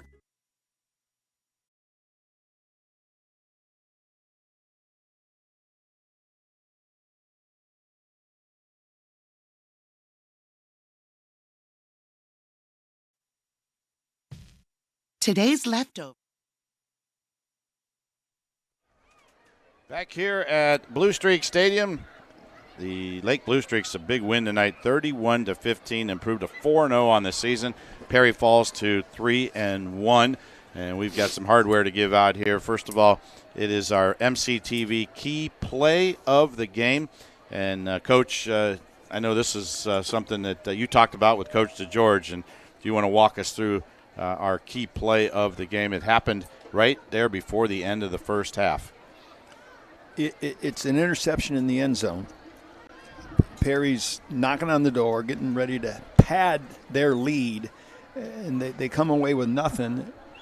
Lake prevents that score, and momentum is wearing a dark jersey. Yep. And it carried over into the locker room at halftime and then was manifested in an outstanding performance by Lake the entire second half. Yep. Cal Pierce coming up big there exactly. for that play, number 7 for the Blue Streaks. And you're right, it was a game changer right there. That's a key play, and that is our MCTV key play of the game. So congratulations to Cal Pierce on a big interception there. That propelled the Blue Streaks to really play well in that second half. And now our Old Carolina Barbecue official barbecue of football, player of the game. And boy, I tell you what, this one, I think we were in 100% unison on this one. Go ahead. Yeah, he's going to have a good night's rest this evening. He carried about 29 times for 118 yards and a touchdown. Davis Matson for Lake, running back.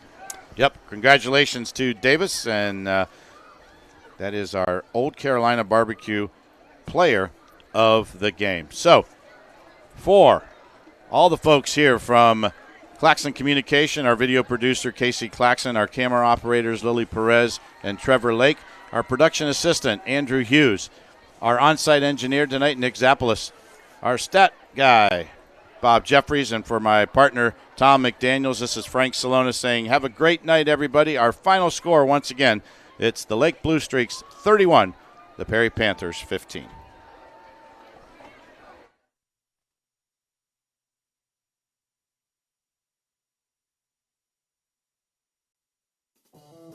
Thank you for joining us for the 2025 Aultman Healthcare Systems Aultcare YouTube Game of the Week.